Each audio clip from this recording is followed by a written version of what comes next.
Come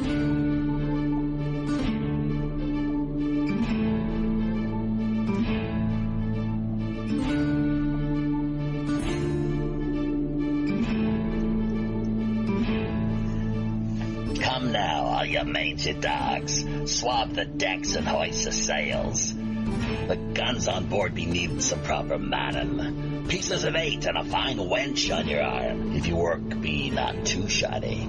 Careful not to flounder too badly, though, or you may have to dance the hempen jig as we see you to Davy Jones.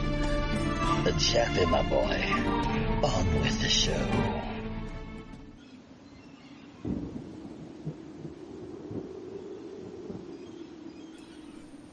Thank you, Captain Sinclair.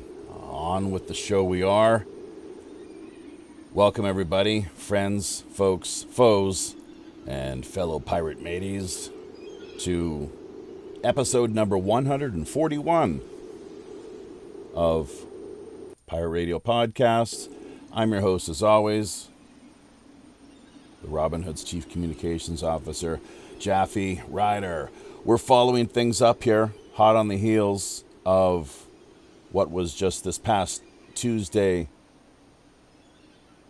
night's feature interview with Cannasense spokesperson Daniel Louis, or if you will, Louis Crumpton.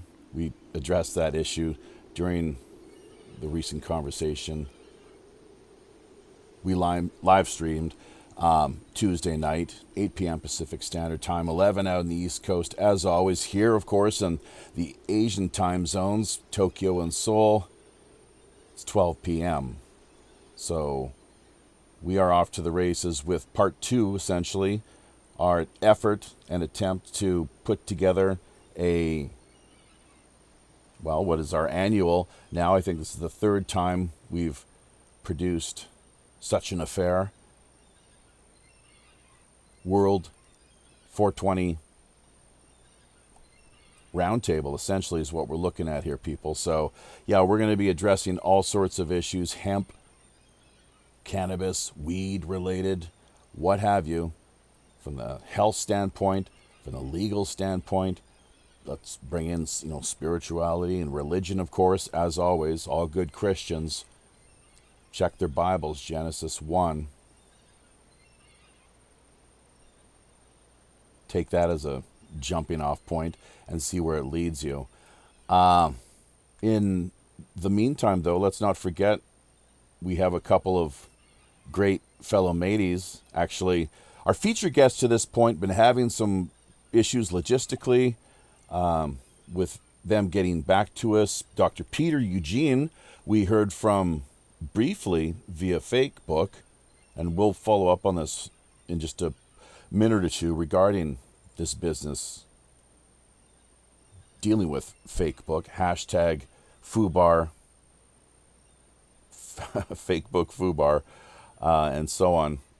But before we do that, yes, let's address the fact that we have a couple of co-hosts here that have dropped by. Dr. Peter Eugene was not able to make it, at least to this point, and Jennifer Knight as well. No idea. It doesn't look good, though, simply for the simple fact a lot of people will think that they've just been smoking too much dope, man, and they can't actually bring themselves around to appearing, keeping their calendar clear and up to date. So, but I'm not sure what the deal is there exactly. We'll find out here eventually, as things tend to go. In the meantime, out of the beautiful Sunshine State is what I believe they refer to it, Florida, USA, we have our old friend Miami Tom Schaefer, sometimes known as Tommy Shutter. He's got a few names and monikers that he goes by, but up in Brooklyn too, let's not forget Vinny, of course, from Brooklyn, and dropping by number 3, the third person we have here on board as a co-host, commentator, and so forth, the state of Kansas, none other than Princess Jaybird Wells. Vinny, you're hoping to jump in there. Hey, how you doing? Yeah, just saying good evening. How you doing out there? Yeah, it's pretty Brooklyn. I think most people pick up on that. Tom, you don't have real Southern drawl to your the way you speak at all. Why is that? Well, I was born and raised in St. Louis, so for me, we heard everything. I can be anything you want. If y'all want me to have a Southern drawl, I can have it.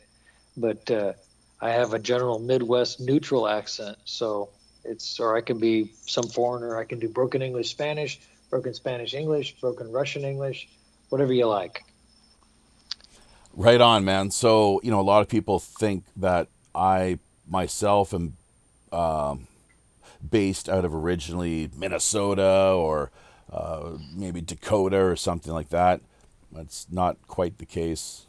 The fact you of the have matter. a little funny thing. You have a little funny thing with your accent. You got that Canadian thing. It's all a boot. I have to exaggerate it to catch it, but I catch you.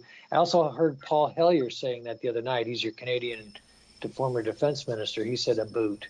So, well, boot. It's interesting how it's people such as yourselves, the listeners out there, pick up on these things. I don't seem to realize that too often, but maybe I'll have to become more aware and self-conscious regarding the whole matter. Well, like when you hear Australians, they say "I know." Yeah, everything's "I know."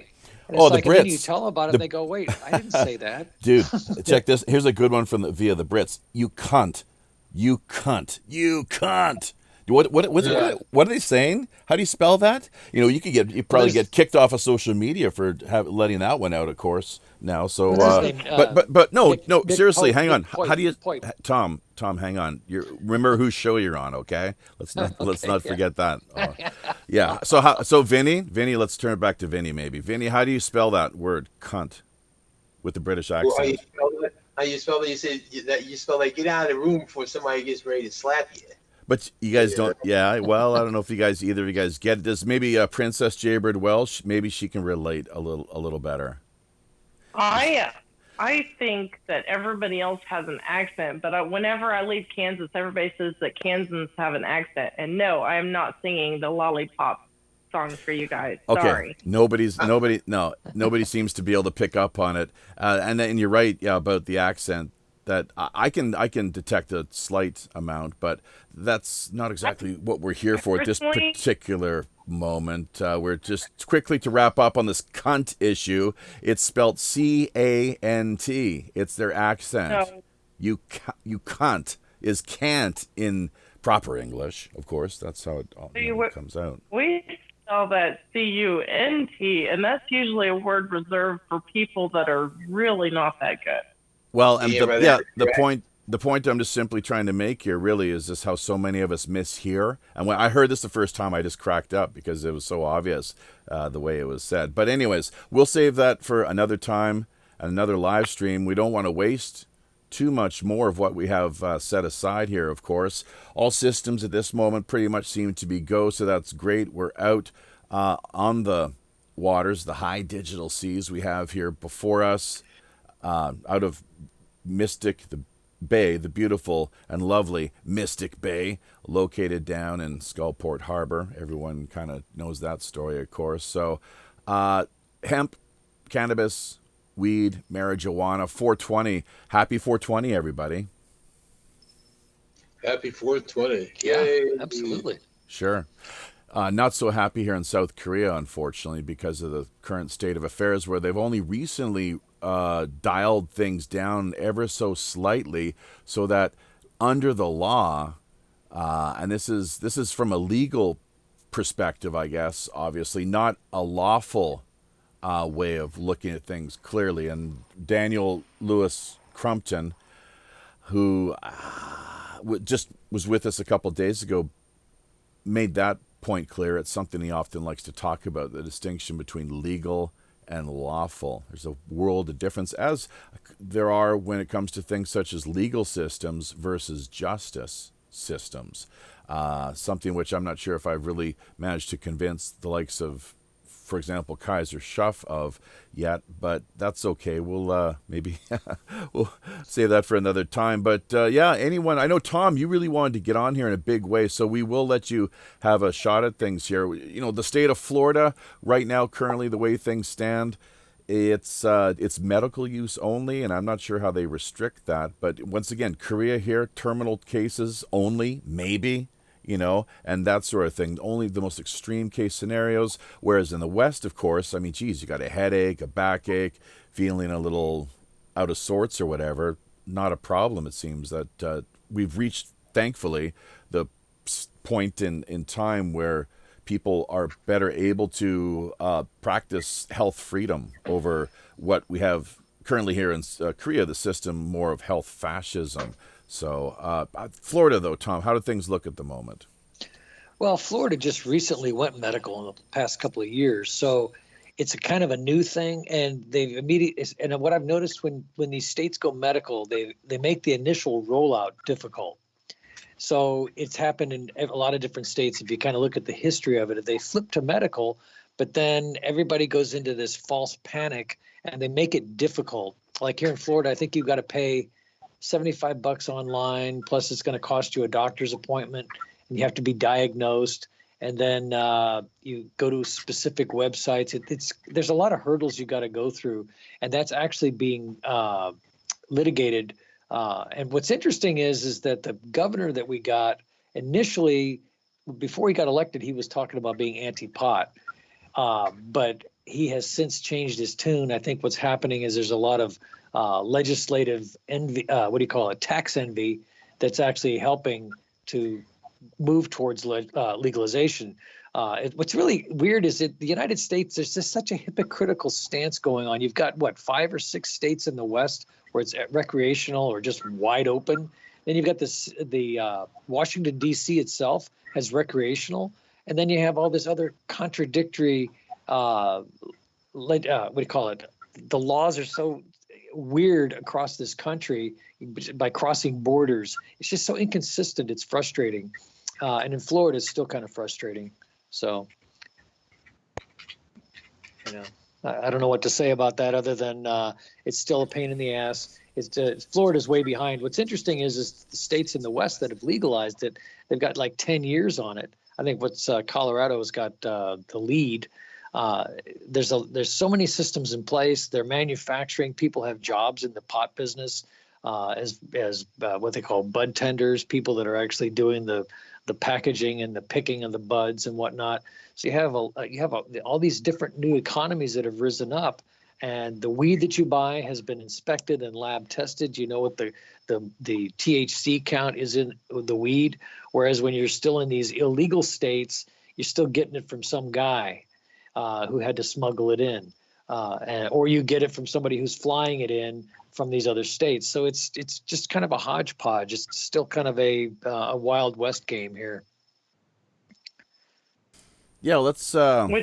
Well, go ahead, Princess. Sure, have your say of things. Yeah.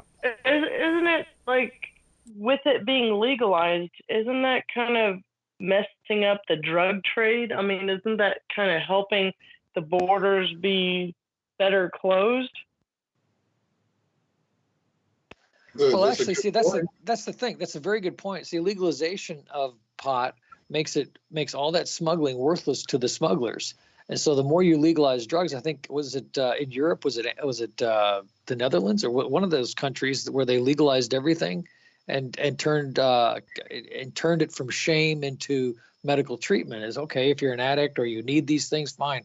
They decriminalized all of it, and that's what really needs to happen. This whole what is it? It's a parenthetical or a what's the word I'm looking for? Where government tries to be the nanny state over you and tell you what's good for you rather than allowing you to have your freedom. Right. That's the big problem. DNC. Exactly. I completely agree with that. No. This whole thing is kind of ridiculous. If you decriminalize the drugs, you take away the profit margin. So like let's say the gangs survive on drug profits, right? As far as I know, they don't survive on anything else. So take away the drugs, take away this whole thing with the criminalizing drugs. Yeah, but right? Vinny, we get that. I think most of us out here in listener land. But the thing on top of that, let's not forget, is they work together hand in glove. The world of politics and crime, I can't really see much of a distinction there. all too often. It's like the two really overlap in a big way, and they feed on each other. Where do you come on? Where do you think all this money comes from with the campaign donations? It's dirty money. Starve them, right, brother? Pardon me? Let's starve them. Why keep feeding them? Well, but that's the thing, is they're going to fight tooth and nail to maintain the status quo. They've profited immensely this phony war on drugs. It's some drugs, of course, Tom. I think we're at a tipping point, though, because here's the thing. I can remember back in the 70s, we were of this mindset back then. We looked at the whole problem from a common sense standpoint, and the illegalization of a plant that brings people benefits was ridiculous then. It insults the intelligence of people's thinking, and what it does is it diminishes respect for law enforcement when they're running around whacking down plants and incarcerating people. There are people that have been in jail for decades over very small amounts of marijuana that they're finally starting to wake up. These it's just ridiculous.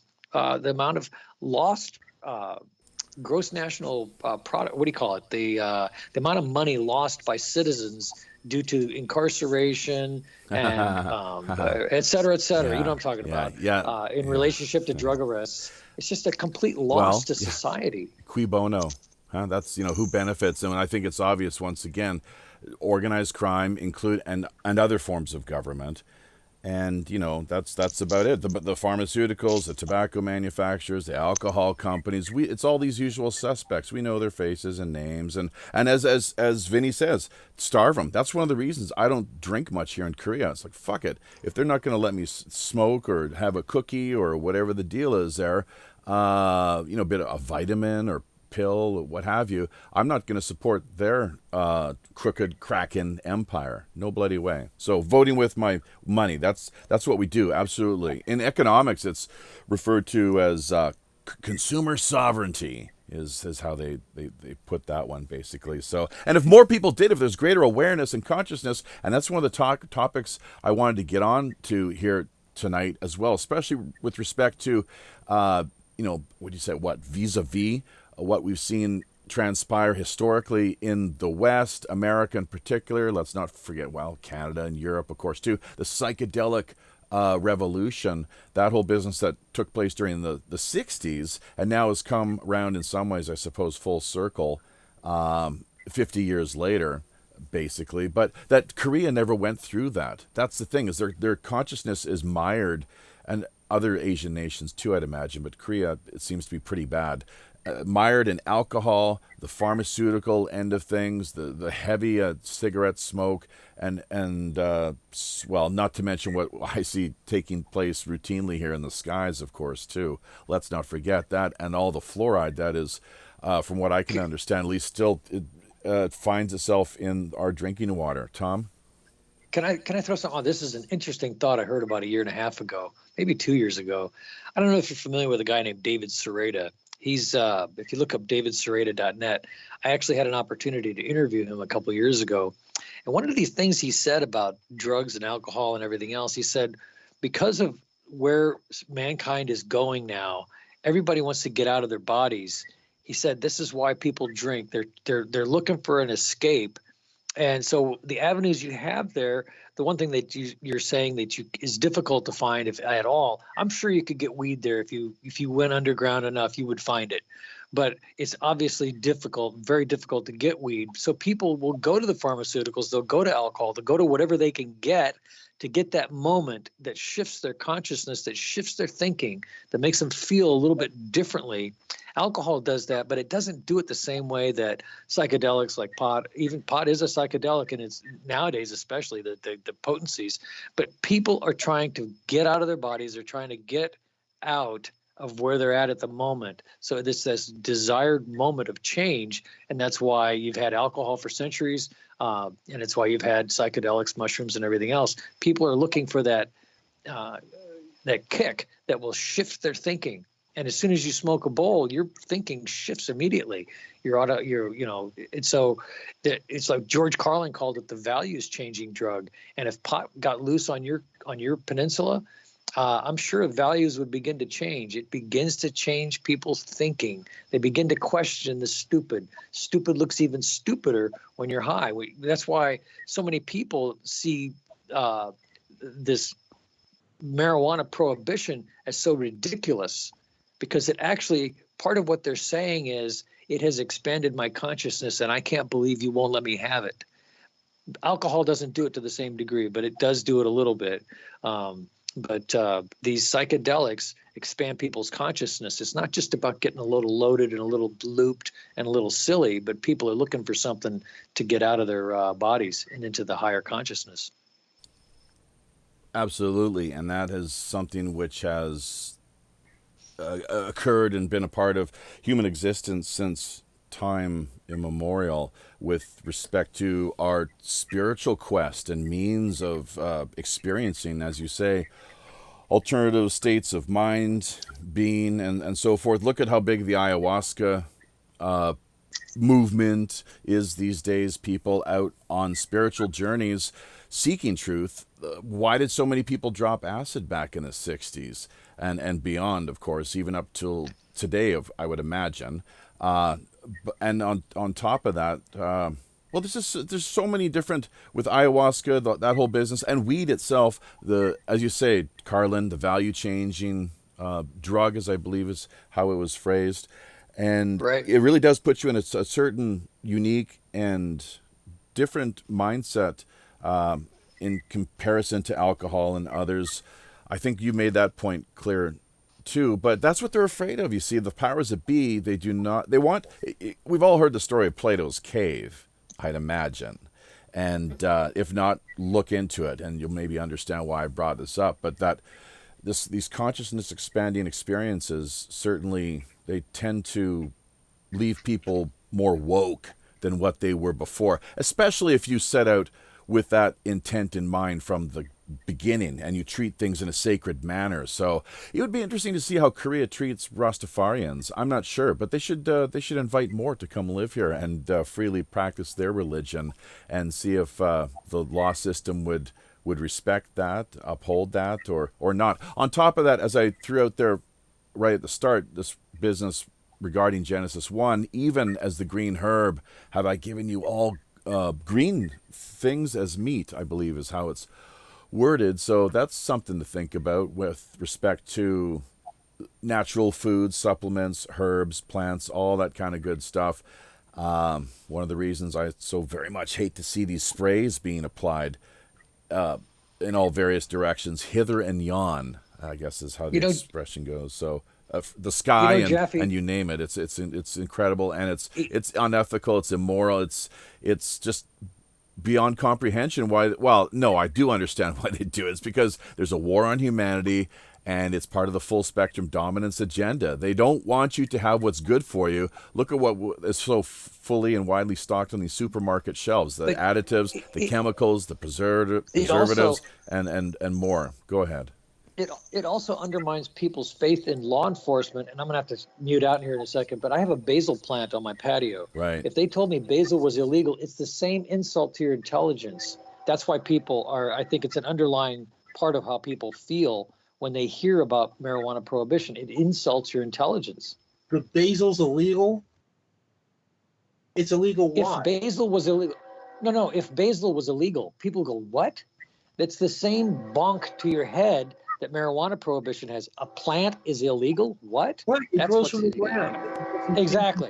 I got to mute out here, guys. All righty. I guess because the train is coming. Hey, jump in there. Little always what is it? Johnny Cash just for some reason can't help but come to mind. Of course, Folsom Prison Blues, along with City of New Orleans, a song I guess written by a guy named Steve Goodman. Made probably more widely renowned, and holy jeez. Nice. Wow. Hey, I'll take a second to say Arlo Guthrie, of course. Go ahead. Jump in there. Go ahead, Vinny. The Johnny Canuck.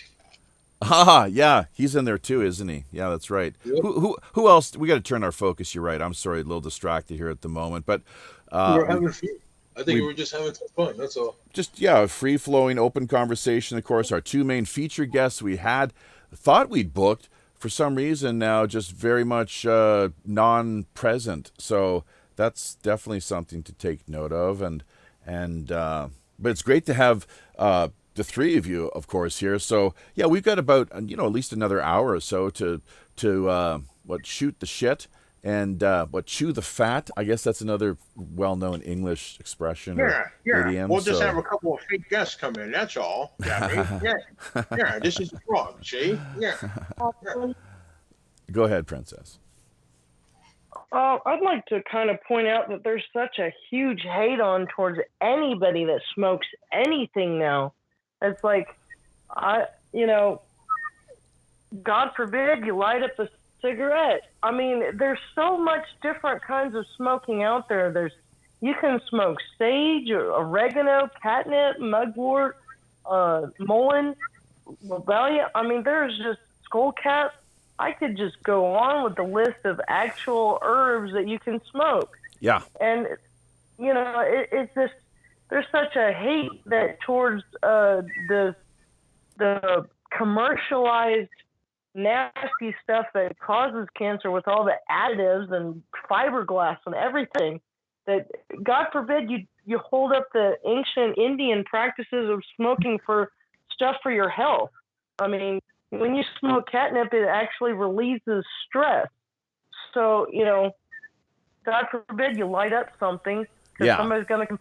Well, and let's not forget cookies and things like that, other supplements that can be made. And there's a whole industry, of course, that has taken off in the West with respect to, these food supplements. And I'm totally out of the loop here, of course, because I can only experience things from a distance in a virtual sense more than anything, unfortunately. So it's a shame that I was not able to be more proactive and a part of what we've seen recently take place in Canada. We'd actually like to hear more from both you, Jaybird, and Svetlana out there, of course, in the YouTube chat area with respect to what has taken place over the past couple of years in Canada. A lot of progress. Yes, that's a great concept, and I think we have seen progress on that front. One of the few areas or policies where the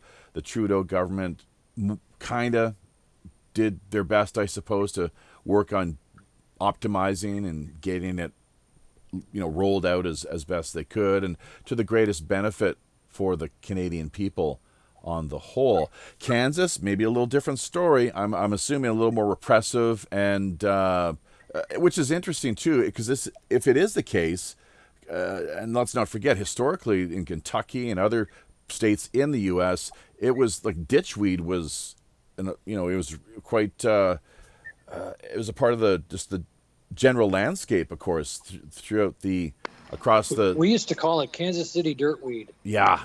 Well, there you go.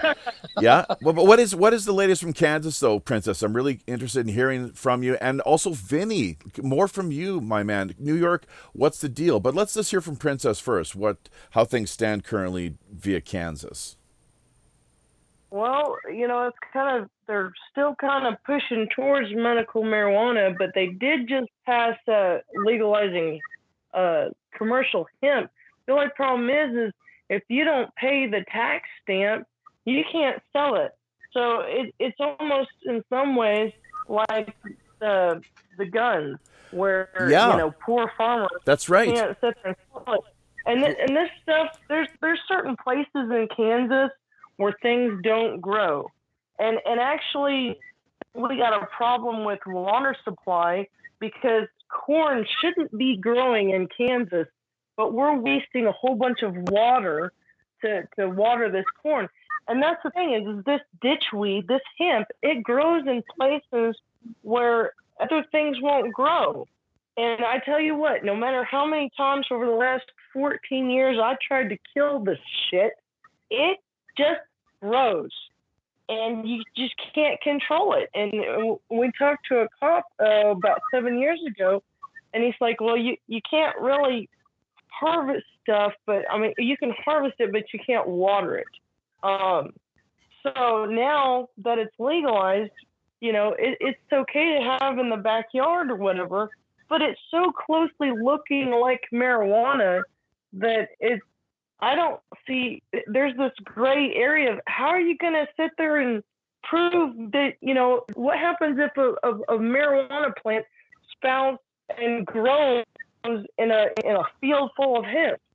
It's nature. How can you control, life finds a way. There's so many different benefits to hemp. I mean, you can make hempcrete. It's kind of like concrete. I mean, we could save a lot more trees if we could just make our own paper from hemp. I mean, if I remember, we're buying hemp rope from the Philippines, right? For the Navy. That's right. For the longest time, I'm not sure if that's changed or not. But the thing, let's not forget, because you've hit on a critical point here.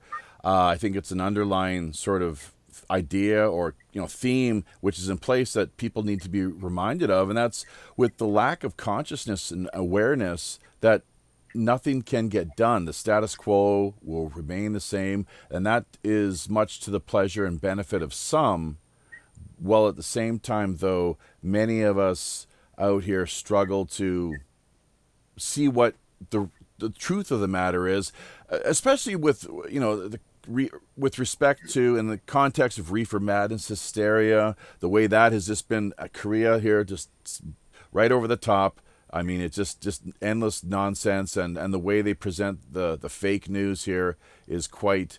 It's kind of it's offensive, actually. I don't like to use that term too often, but because of, as Tom hit on earlier, this insulting to one's basic attention or intelligence. Attention too. I should be paying more attention to what I say before letting the words just kind of rattle out of my mouth. But let me remind listeners as well to do a quick DuckDuckGo search for WPRPN. See what comes up. See how you yourself can be a part of the network.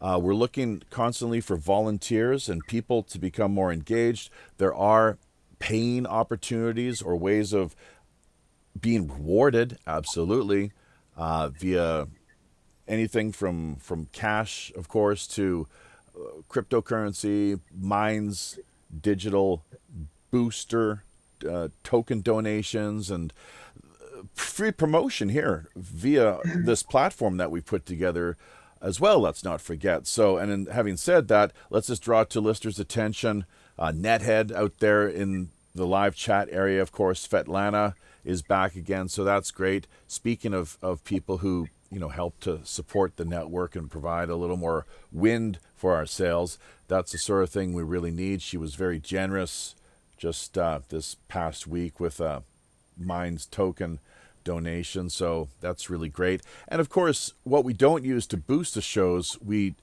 send to other people as donations or just a way of thanking them, of course.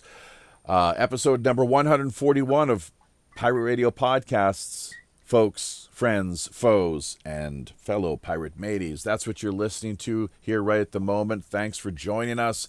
I'm your host, as always, the Robin Hood's Chief Communications Officer, Jaffe Ryder, sailing alongside me here and joining us as part of what I think now is, in fact, our third annual World 420 Roundtable, essentially. We have got Vinny from Brooklyn, of course, Princess Jaybird Wells out there in Kansas, and Miami Tom Schaefer. So we're covering 3 states back in the West.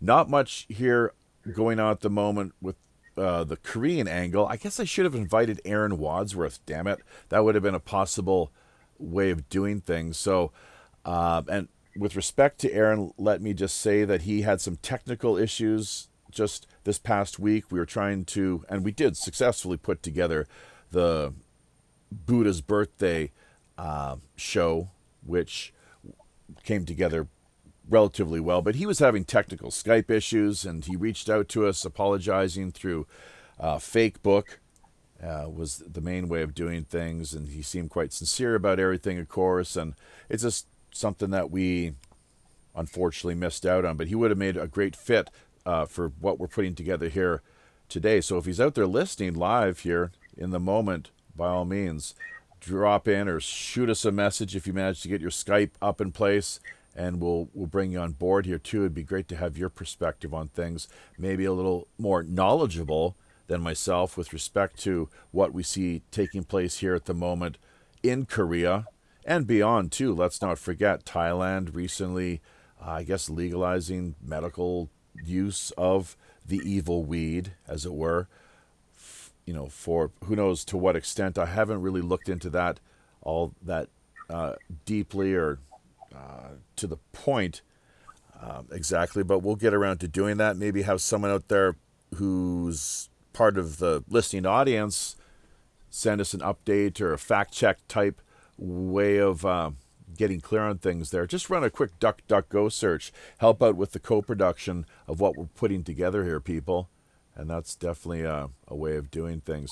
But yeah, I mean, just unpacked a lot there. So, let's not forget too, we don't say this enough, just constantly slips my mind for some reason, but you hear it, everybody else does it, of course, too. Don't forget to like, comment, remind our content, of course. Share it via Facebook, even though they did recently flag our main link this go round as spam for some strange and mysterious reason. We hadn't sent out that many links. In fact, we were just using the one link we had in place on my timeline was where it was, and I was just I was tagging friends. So had about, I don't know, maybe 20, 30 friends tagged. Did somebody complain? I don't know. If they did, I'd like to talk to them. They can maybe get in touch with me, and we'll get clear on why that was an issue. Maybe sometimes we've got to remember that everyone we do, and I'm saying this in air quotes now, friend via Facebook does not, necessarily have our best interests in mind. So I don't want to spend a lot of time on that this particular moment, but it's a mystery to me. And you know how most people know, at least, how Facebook is with their lack of, the public relations is atrocious, of course. We have a great group over on minds.com. It's a few thousand people now already, which is something to think about. And maybe if people want to add some of their fake book related content over there, just do a quick search for Facebook FUBAR and they'll have that come up, hopefully without too much difficulty. It'll be right there for them, easy to access and join. Go ahead, Tom. Yeah, you bring up a point that's really been bugging me lately about these platforms, and I think a lot of people get this. It's never been really articulated. These big platforms don't have any kind of due process built in. They have these little trapdoor dialogues. If you have issues, it's like a trapdoor. You keep falling from one dialogue to the next, and then was this helpful? And it's like, no, it wasn't helpful, and you want to basically put your fist through the screen. But there's no real due process when they do things like this. There's nobody you can go to now and say, why did you flag me for spam? Well, you got flagged for spam because the AI, for whatever reason, because some guy coded it that way, decided to flag you. And you have no real understanding of what really happened. And that's the same thing with YouTube. It's the same thing with all these big platforms. They do things that don't give you any recourse. There's nobody you can call. There's no toll-free number. There's no help desk. There's nobody you can talk to. It's very frustrating, and they're breeding a lot of frustration, and they're basically planting the seeds of their own destruction because of it. They don't care, though. I don't think it's LifeLog, DARPA, and the Pentagon working together in conjunction with probably, I guess, the CIA was where FakeBook received its secondary round of funding. So what do you expect? How do you? Of course, this is the way they're going to operate. They don't care. They're just. It's a total. It's a way.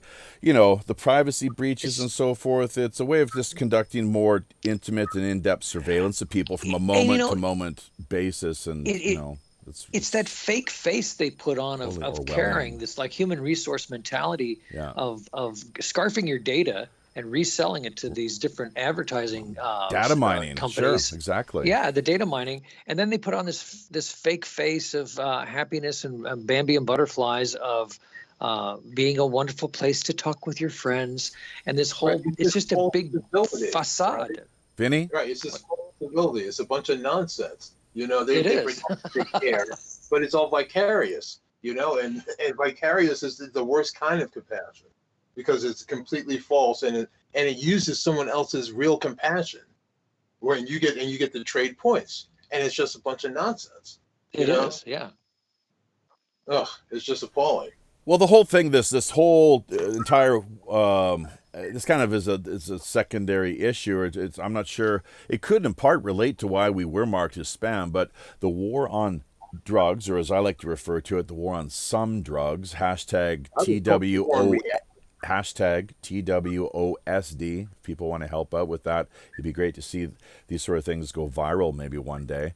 But, who knows, really, it's a waste. It's a total waste. At the same time, there are people who are benefiting and cashing in. And even with the transformation, what we saw take place in Canada there, from what I understand, the Hells Angels were the central players in that whole transitional process and period, even to this, to this current moment, I would imagine, obviously. But what they're doing is, they're playing it smart. They're playing it because it's like no longer criminal. So they've got the money, which they've obtained through various means, just to generally state things. But and we do, I think, know what sort of operations they find themselves a part of on an all too regular basis. But they were real central players, I guess, in that whole period and process of working with the Trudeau government in helping to, do away with prohibition essentially and free the weed. So well played is the only thing really I can say. I mean, it's a smart move. Of course, they would naturally do that. It makes sense, right? Jaffe, vested interests. It's interesting that Canada, here in Florida, I go to the grocery store and I can get organic peppers and organic tomatoes. And where are they grown? In Canada. They're literally shipping vegetables here from Canada. Canada has giant, and from what I've read, giant greenhouses. We're talking acreages and acreages of greenhouses. And so that your home country, is uniquely positioned now why would they need to grow tomatoes if they can make more money off of weed?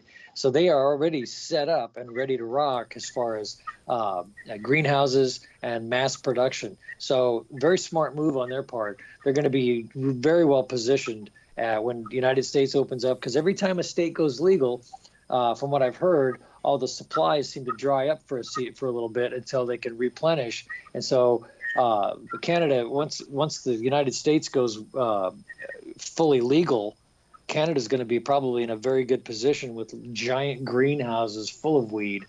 British Columbia long given, its special status that is what is the word I'm looking for here exactly? Well, everybody has heard the story of the famous, BC Bud, and there's a lot of slang that goes along with the subculture, of course, that they work in the industry, harvesting, growing, or selling for that matter. So, but righteous bud, righteous BC bud. But let me just say, so really, they're basically Canada's green, the Emerald Triangle, as to what we see down there. I think a lot of it got burnt up recently. California, Northern California, their Emerald Triangle. So those two main areas. And finally, just to let it be known that apparently a story I heard back in the day was that, believe it or not, the current Prime Minister's father, Pierre Elliott Trudeau, actually, this issue vexed him. He didn't know what to do with it and clearly did not act on it in any substantive way. But he did at one point, apparently, so the story goes, had a whole warehouse full of federally produced marijuana cigarettes, for medical use, presumably, and who knows what, but, with a doctor's prescription. But for some reason, he was, I guess, the pressure came down on him and his government they had to back off. And his son even stated, let's not forget, that there was an international treaty in place that was impeding, hamstringing, and limiting the sovereignty that Canada would be able to demonstrate or exercise because of these binding agreements that they have over the years signed into. And I'm not sure what treaty that was exactly, but Trudeau did reference it just about a year or so before things finally, he held true to his campaign promise of doing something substantive with respect to the whole, weed, hemp, and marijuana issue. So it's a complicated one, but really simple if you allow the free market to thrive and to operate. The problem is that's just not the case, because mostly what I see are the major players really, they're the ones who the system is built for, is what it seems, and the only ones who can really qualify. You got to have a lot of money to put a major operation together, where it's like a major grow operation, essentially, for where you're able to harvest your product and get it to market. It takes a lot, and because of the way these bad laws are put together. Yet again, if you think about it, they're done that way for a reason. They're anti-free market. They don't want the little people or the medium-sized mom and pop shops to have a chance whatsoever. I'm really cynical on with respect to that whole business, and in regards to this, this way of looking at things, the issue as it is. So, Tom? Net had posted an excellent link here about what I was talking about, these giant greenhouses. Yeah. A great picture. You look at this picture, you're like, holy crap. I mean, you look at the link he posted, I'm like, I don't know if we have anything like this in the United States. It's going. I found it incredulous to go to either the big box stores or the grocery stores, and we're getting vegetables here in Florida. We're talking 3,000 miles away.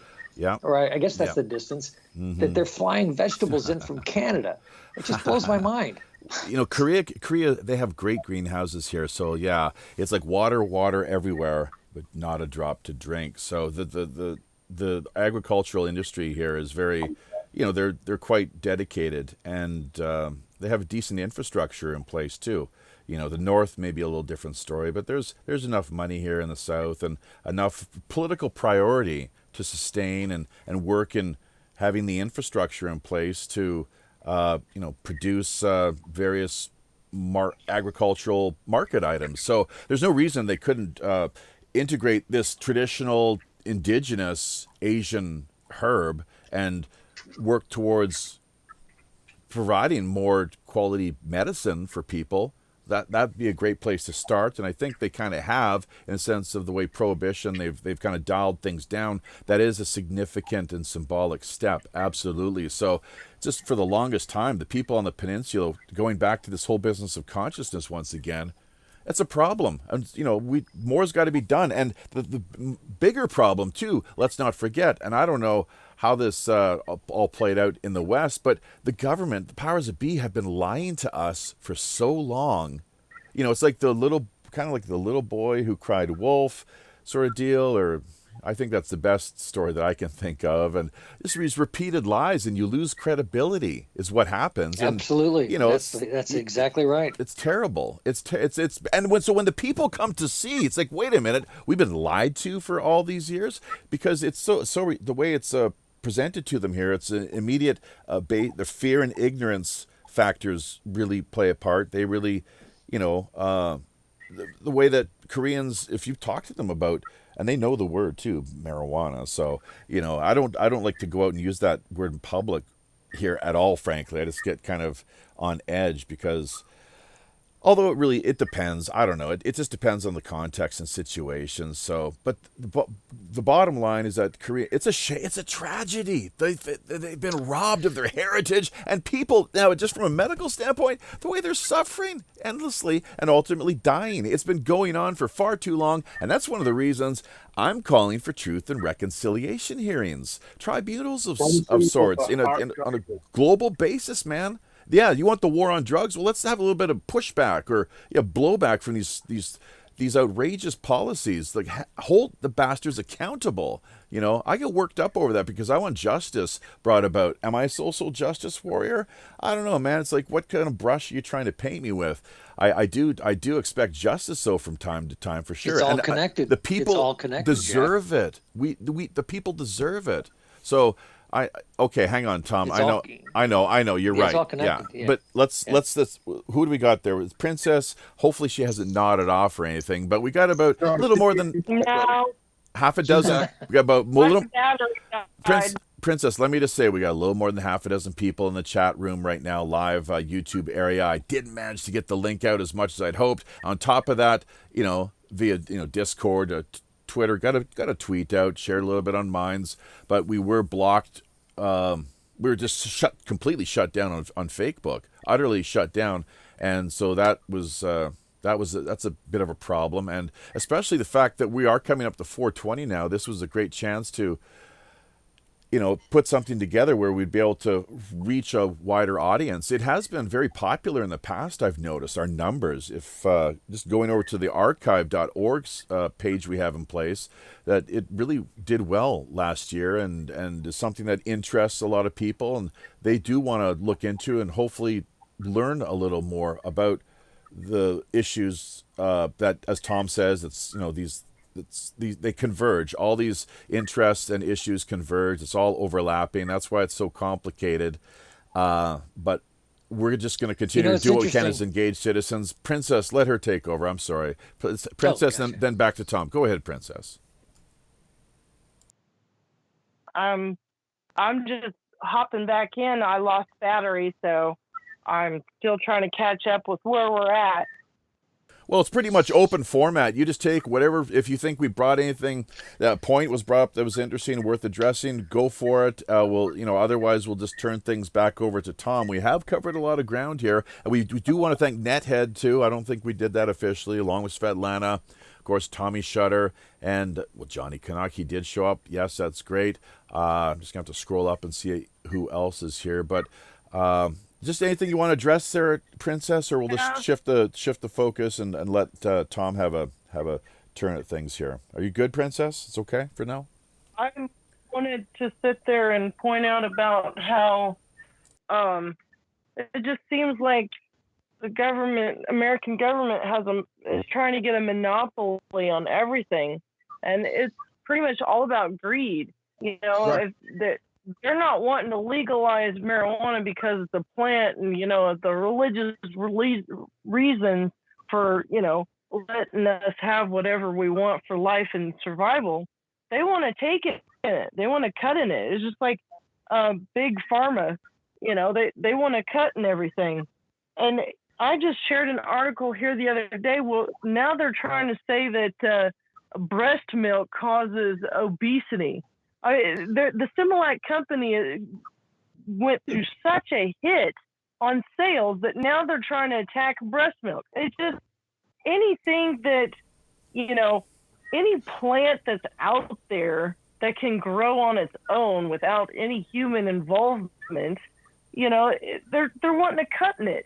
I think it's a Kraken. I was reading something the other day. Kraken. There's actually a fungus that will dissolve plastic, but we have set and we've killed the ground so much with this tilling. Chemtrails. That too, big time. The no-till, and we need to get biochar back to heal the land.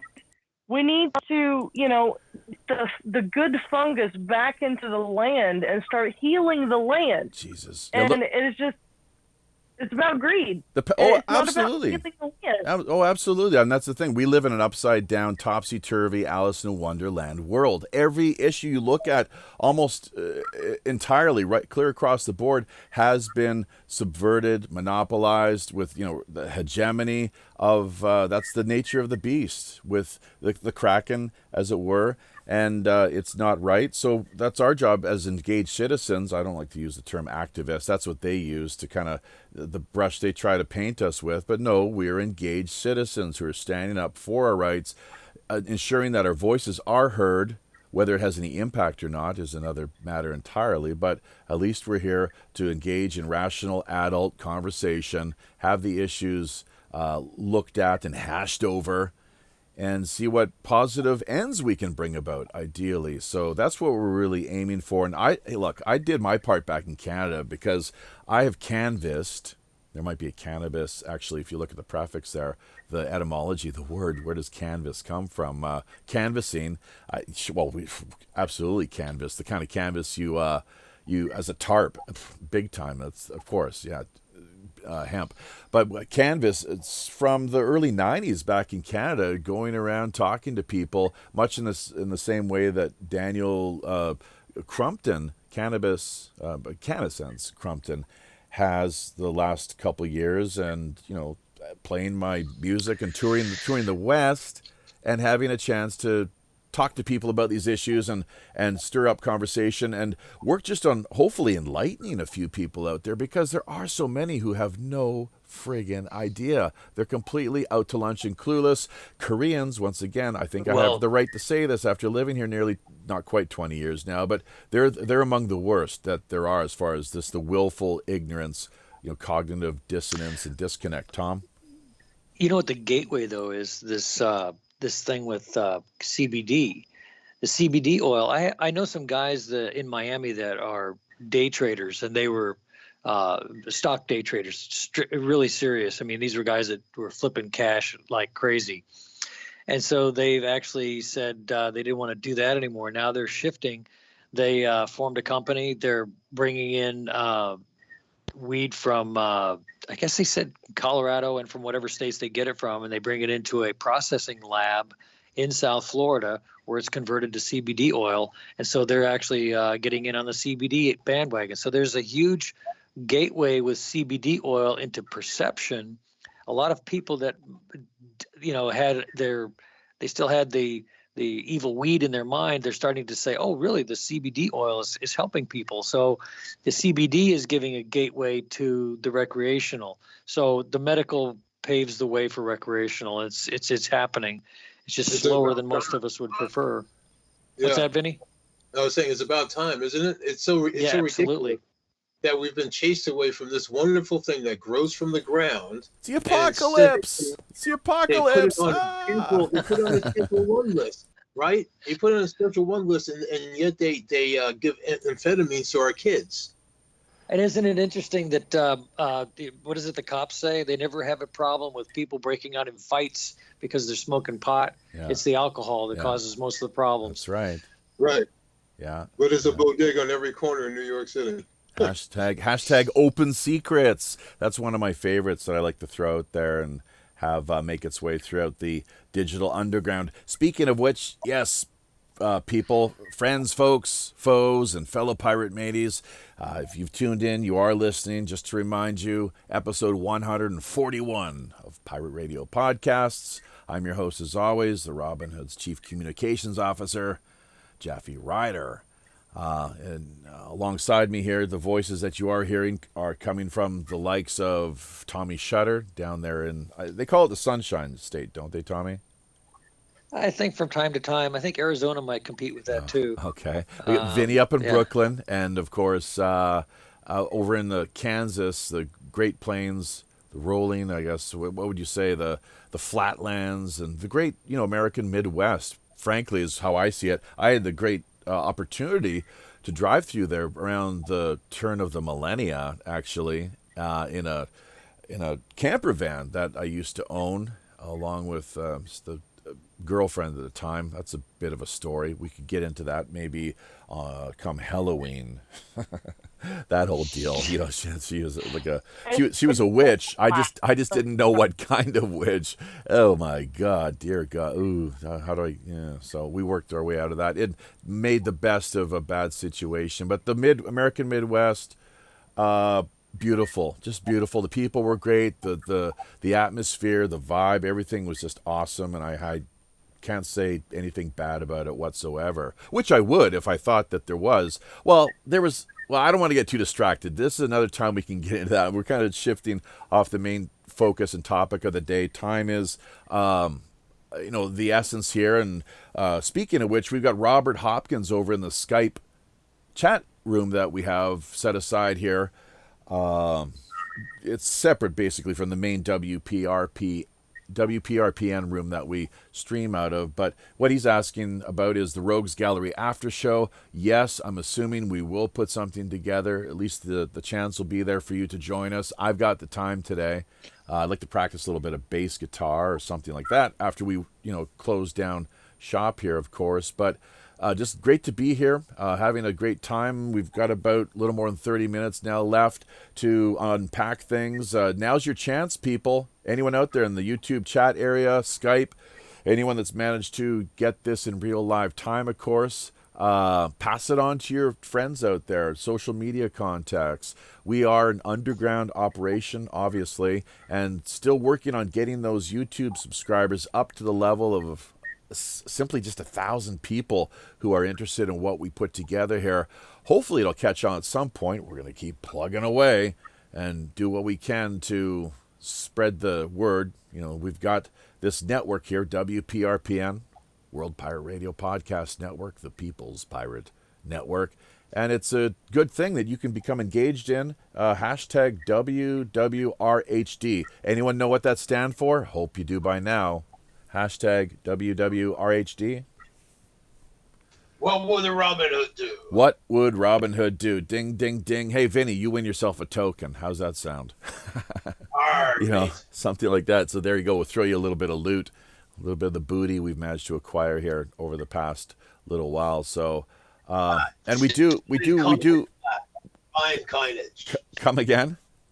It's fine coinage, lad. Sure, absolutely. And we do actually ask that people, we don't call you fans, we don't call you followers, we refer to you as supporters of the show and the general operation that we have put together here, what we do on a basis of twice a week, really. The news show on Tuesday nights, Wednesdays at noon here in Tokyo and Seoul. On Friday nights, back in the West, of course, it's 8 p.m.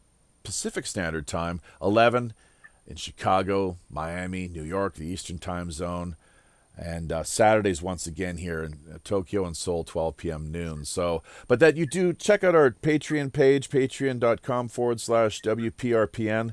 We're maybe going to try to get tied into another platform here similar to Patreon, maybe this weekend if we can get around to tackling that. That's for philosophical reasons mostly, but we've also, let's not forget, the PayPal's been happening here a little bit from time to time in the past few weeks and months, thankfully. So we do very much appreciate anyone's donations. Half of everything we do manage to acquire goes directly to charity, which is mostly put towards the Operation Secret Santa end of year fund, that whole campaign that we have in place. The other half simply to covering our operating expenses here. So, Tom, sounds like you want to jump. Hey, Jeff. You want to jump in there, Tom? Yeah, What's chomping at the bit? I What's got a going little on? weird piece of trivia. All right. You gave me an idea, and you said, "What would Robin Hood do?" Who's the most famous Robin Hood character in the film business? Errol Flynn. Of course. I stumbled across a movie that he was in 1958 called The Roots of Heaven. And I almost didn't recognize him in the movie, but definitely if you anybody out there is curious, this movie called The Roots of Heaven, it was a movie about elephant hunting, about this guy that created a petition to stop elephant slaughter in Africa. And this movie came out in 1958, and Errol Flynn is in it. So what would Robin Hood do? He was actually part of that movie to help stop the elephant slaughter in Africa. So interesting. What was the title? It's something to do with heaven? The Roots of Heaven. Roots of Heaven. That is quite something indeed. Flynn himself, very much a scoundrel, of course, in his private life, but he did have, I think, a bit of a social conscience as well. Well, he doesn't play the main character. He's not the main character in this movie, but he is in the movie. And it's like, when I first saw him, I'm like, what? So I was like, okay. I stumbled across the movie and I started watching. I was like, okay, I haven't finished it, but it was very interesting to see that it came out. I was born in 58. I was like, wow, this movie's 60 years old. So it was kind of weird to see this cause action kind of movie coming out in 58. You just don't think about that era as anybody being conservationist or green or whatever. But here is a guy the character that is the lead in the character is a guy you've seen in plenty of old movies. All the characters in the movie are interesting characters in many other movies. And here's this movie about protecting elephants. I was just really kind of astounding to see it come out of that era. So what would Robin Hood do? I guess he would try to help save the elephants. Well, that's what Errol Flynn certainly thought, I guess. So, yeah, I sure. guess, yeah. Just thought it has nothing to do with your topic tonight. I thought that would be just a little. Just threw it out there. You know, Errol, Robin Hood, I think it's a little more than that though too. But a good example, I suppose. Yeah, someone with a social conscience and concerned and committed to the whole business of animal rights to a certain extent. I guess it was just weird. I just stumbled across it. I was like, yeah, okay, never heard of that one. Yeah. Never heard that one. Yeah. So yeah. was Flynn? Was he a midnight toker, or what's the deal there? Are we trying to I have no segue idea. this one? Wouldn't be surprised. Wouldn't be surprised. Yeah. Hollywood, Actually, you know what? Actually, yeah. No, I think of it now. Yeah, he was. I don't know about weed, but opium, and God, he was into some pretty hard stuff. Believe it or not, from what I understand.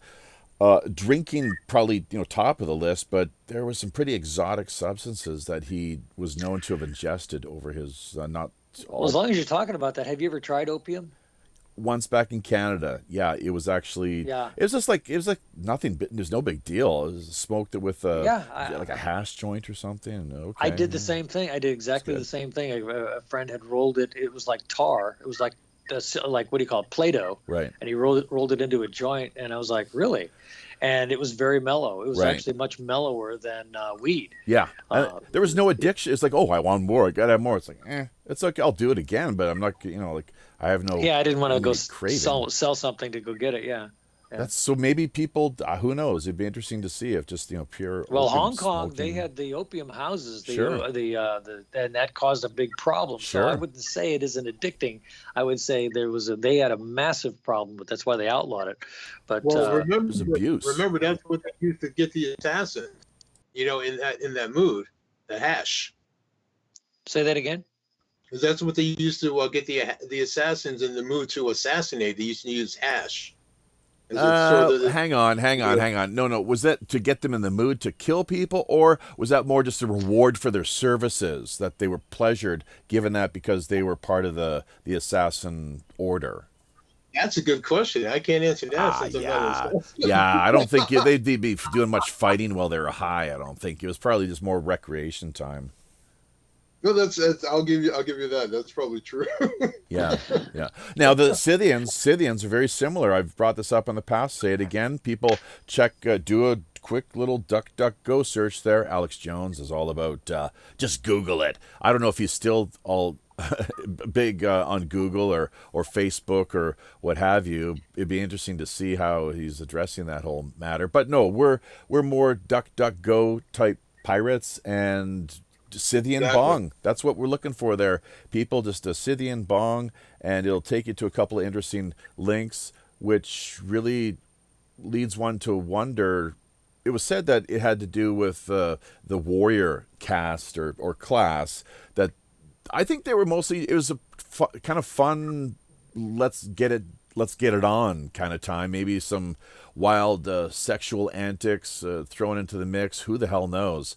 But they really did know how to party. I think what I've heard is that they would have these huge mounds of weed blazing, and just people probably dancing and having a good time.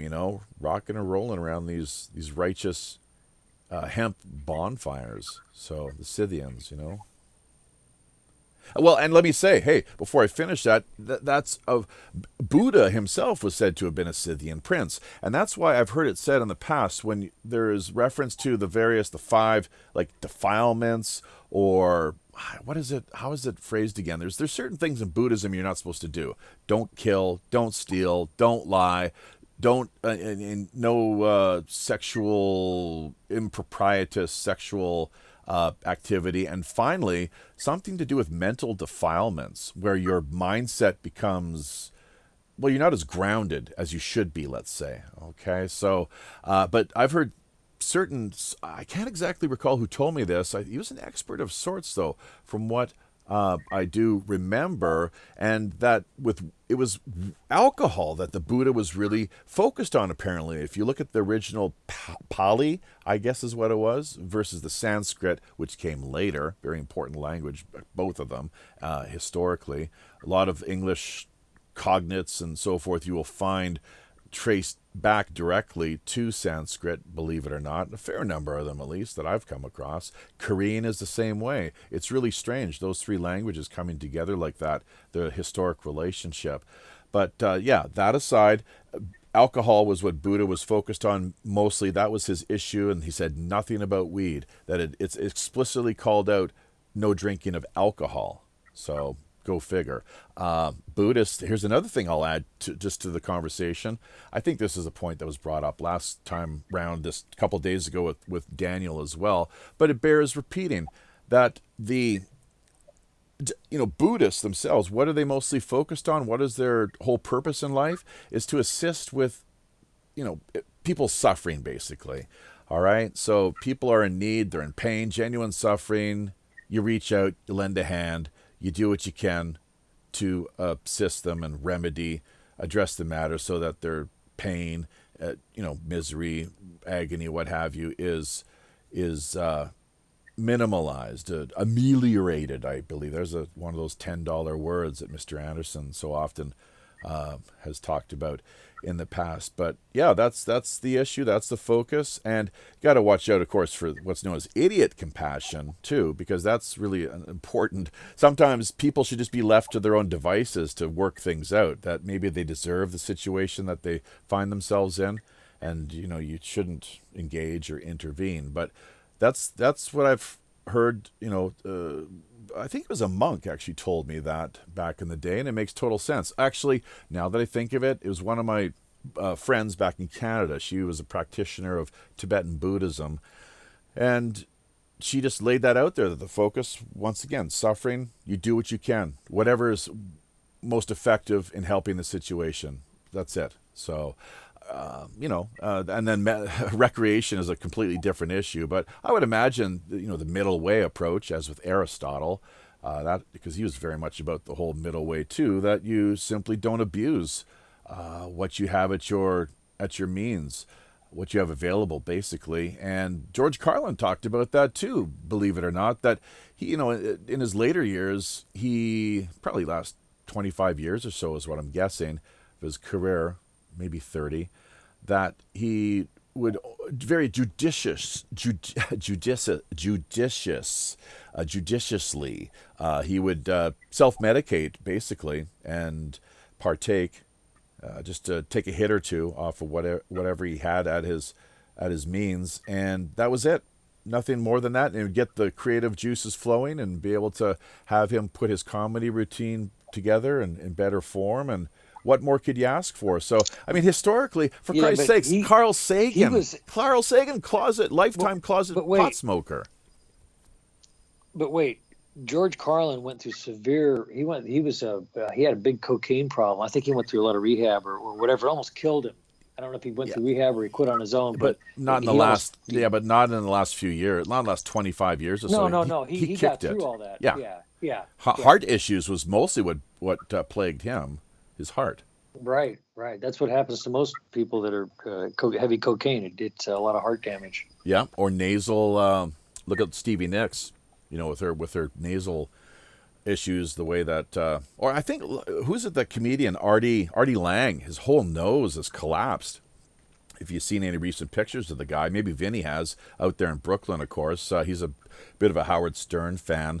I'm somebody who tunes in and listens. I'm not so big on Stern himself as a personality. I think he's a bit of a. I don't really think too highly of the guy from a personal point of view, frankly. Yeah. I only liked him when he was married and when he had Jackie Martling as one of his sidekicks. Well, lost right? But okay, sure. And Jackie used to write for Rodney Dangerfield, didn't he? Yeah. Sure. Okay. And Artie Lang, though, have you seen any recent pictures of him? I haven't seen recent ones, but let me look for some. Every link you guys prefer, I put into the link. Awesome. Yeah, you're the co-producer here, my man. That's part of your job. Co-host, co-producer. What I got to do here, actually, I'll do this. I can't do it now, but I'll do it probably after we wrap things up. And I'll add your links, everyone who's participated in this year's World Annual 420 Roundtable. I think it's the third time, once again, we've put something together here for the wider listening world that we will have your social media links, probably via minds.com, added down in the show description area. Something we encourage everyone to take a look at. Of course, follow the links as you see fit, whatever happens to interest you. And by all means, ask us questions. Pirate1radio@gmail.com or Pirate1radio@protonmail.com. That's how you reach us with comments, emails, that sort of thing. Maybe you have a guest suggestion. We're looking to, we don't have the entire balance of 2019 filled up as far as our dance card, as it were, the pirate dance card is concerned, but we're working on it and things are looking good in that sense. But we're still happy to welcome people's emails, thoughts, comments, even criticisms, And go ahead, Vinny. Yeah, sure. Joe Eminon, welcome to the chat. Oh, great, Joe. Yes, Cannasense. Yes, yeah, he's in, and I just found a whole wall of pictures of Artie Lang's nose, so I just put the whole bloody thing in. All right, so enjoy, everybody. It's the nastiest looking thing you've ever seen. Right? Oh, yeah, absolutely. But that's been bad. So this guy's been tough. That's all I can say. But Joe Eminon, we want to get him in touch with Daniel Crumpton out of with his he's a Cannasense spokesperson, of course. So maybe what Joe could do is obtain a better standing, maybe a better way of doing things with a medical license out of, who knows, California or what have you, Colorado, and have that used in New York if it's a better deal, obviously. You know what I mean? Saying that he's got his coverage out of Colorado, and those laws are more liberal, user-friendly, definitely, and freedom-friendly, in the sense of Joe would be able to hopefully medicate to the point where he does no longer need to suffer in the way that he does because of the restrictions that are in place currently. And he's just one example. So, and someone who constantly comes to mind. At the same time, there's just countless millions, I'm sure, around the world who are in need and who would be benefited by having at least access to a small, regular amount as a means of pain medication or what have you. I'm not sure if anyone wants to address that or not, but I think it's an important point and something to throw out there. We have not yet heard from Jennifer Knight or Dr. Peter Eugene. Peter Eugene actually was recommended to us last year to appear as a guest via Emily Anderson.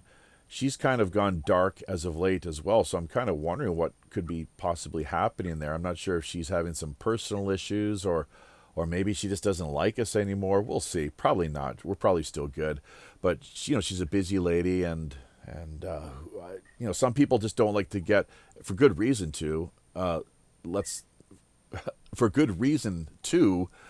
into their private and personal lives. That's one of the reasons why, in fact, we do not take the exhibitionist approach, as do so many people out there who live stream using video across YouTube and the like.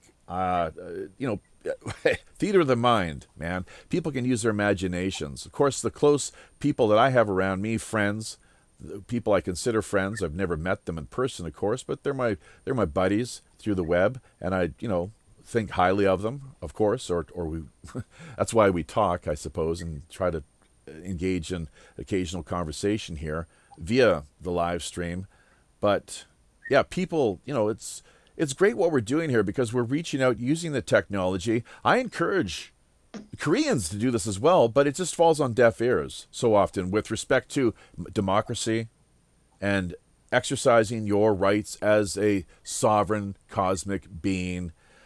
Working on putting together these live streams and talking about any range of various issues. Today, of course, it's 420 week, just as it was back on Tuesday. We encourage everyone to go back and check out that show we did with Daniel Crumpton a couple days ago. Go ahead, Tom. Okay, now you said all these different weird things. Now, Vinny, you have scarred me for life. Different weird things. What the hell are you talking about, man? Come on. You've scarred me for life with these pictures of Artie Lang's nose. Now, I got to ask a question. Is this the same guy that was in those American Pie movies? Is this that same guy? Could be, yeah. Because they show a picture that says, "What is going on with Artie Lang's nose?" He was Stern's sidekick for a whole number of years. Is this the same guy that was in those American? It looks like the same guy. And I'm like, then I see these aged pictures of him, and he's just turned into this hideous looking character. I'm like, This is the same guy? Well, could be. I'd have to check that. I don't know off the top of my head. He's a funny dude. But no, he's got issues. He's got substance abuse issues. He's got obsessive compulsive, I think, is probably one of the problems, and just a whole number of he's really, fit to be tied. I'm trying to unsee Is that this. How you say okay. It? I'm trying to unsee all this, Vinny. You've damaged me now. Okay. It's pretty sad, man. It's pretty sad. I am the most dangerous man in the world. Well, no, and here's the thing. Look, man, we can laugh about it, sure, but there is he's had so many opportunities and chances, and so much in the way of treatment and rehabilitation, and he even had Bruce Springsteen reach out to him on a personal basis and try to help him out a little bit with whatever he was able to share. Exactly, I'm not too sure, but. It's like, geez, if he really wants to die that badly, he's probably going to manage to succeed here at some point. Probably not too far down the road, I would imagine. If it's just a matter of time, really. It's easy to be judgmental. I feel bad for the guy. He's sick, man. He's a sick dude. It's Well, I say awful. you make the cook less painful. He's sick, You won't burn his nose so much. He's a funny guy. He's hilarious, and I'd love to talk to him. It's not like that or nothing, and it's just because what's going on? What's the deal, man? He struggles with these major psychological issues that he just can't. These demons. He's got his demons, and he just can't exercise them from his psyche. What can you do, man? It's like it's this karma that he's been handed. And look, he did so much himself. So often we're our own worst enemies. I hope most people realize that. I was just going to say that we plant the seeds of our own self-destruction. Right. It's, that's just a facts of life kind of thing. Up to as many now as 8 people is what YouTube is telling us. So that's great. We haven't quite reached the magical 10-person mark. Or 12 would be great too, but that's excellent and really great to see that we have managed to interest enough people to drop by and join us here. We encourage you all once again to share your thoughts in the comments section on YouTube, as well as what we have put together via Skype and Facebook, as well as minds.com and any other. Well, Twitter's another good one, of course, too. We do have a channel set up there. It's easily accessible and available. Just check out the show description we have down there in the show notes. Hang on just a second, Tom, before you jump in there again. We haven't heard from Princess. We're just wrapping up here, too. Maybe another 10, 15 minutes tops. We can go over a little bit, but probably don't want to get too carried away, as we have a Rogues Gallery after show coming up here in just a short while. And that's our premium content that we put together for our Patreon supporters and anyone who's willing to, basically buy us a cup of coffee, really, is all it boils down to. And you get your chance to listen to the after show that we produce, along with all the music that's contained within the overall presentation. So hang on just a second, Tom. Princess, are you there? Have you dropped out? It looks like she's still here in Skype. I might be missing something. I'm here. Yeah, so have you been following the conversation? Have you been following the yeah. What's up? What's going on? You're in it's probably last chance for you to jump in and maybe let listeners know what's on your mind, or what you'd like them to perhaps reflect upon. But what are your thoughts there, just in closing then? Well, I don't know about what's going on in South Korea, but over in America, there's different groups are celebrating Passover and Easter. So I guess just, stay safe, have a blessed holiday, whichever one you celebrate. Yeah. Hey, man, do you think Jesus ever toked up or got high, smoked a little weed?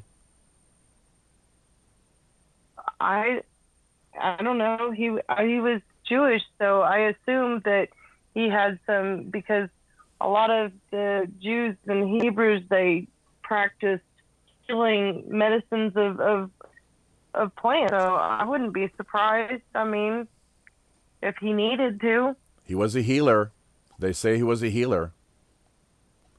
Yeah. Oh. So yeah. So who knows? But it's an interesting something to I guess meditate upon. Anything else, there, Princess? No, I really appreciate feeling like part of the round table. It was definitely a different experience and very exciting, and I hope I can get some people to listen. I've been trying to share it on all 4 Facebook accounts, so Right. I'm trying to get it out there. Yeah. Yep. Well, a lot of people do drop by after the fact and check things out too. So, we've managed to basically, I guess, 50 views over the long term here with just the standard type shows that we've put together, the news segments over the past few weeks. Sometimes it's maybe 60, 70. It just go look at the numbers, folks. What YouTube is telling us, we've managed to chalk up there. So, when we do manage to land or have a bigger, more acclaimed guest on board, definitely see a bump in the numbers there.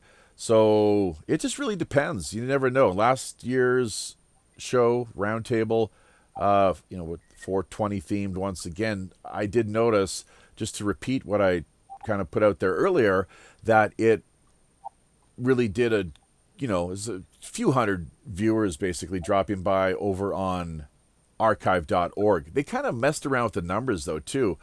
I actually talked to the people at archive.org, and they mentioned how they were going to be monkeying around with the numbers, and I quickly noticed how we lost a lot of views for some reason, on various shows. So that was quite odd.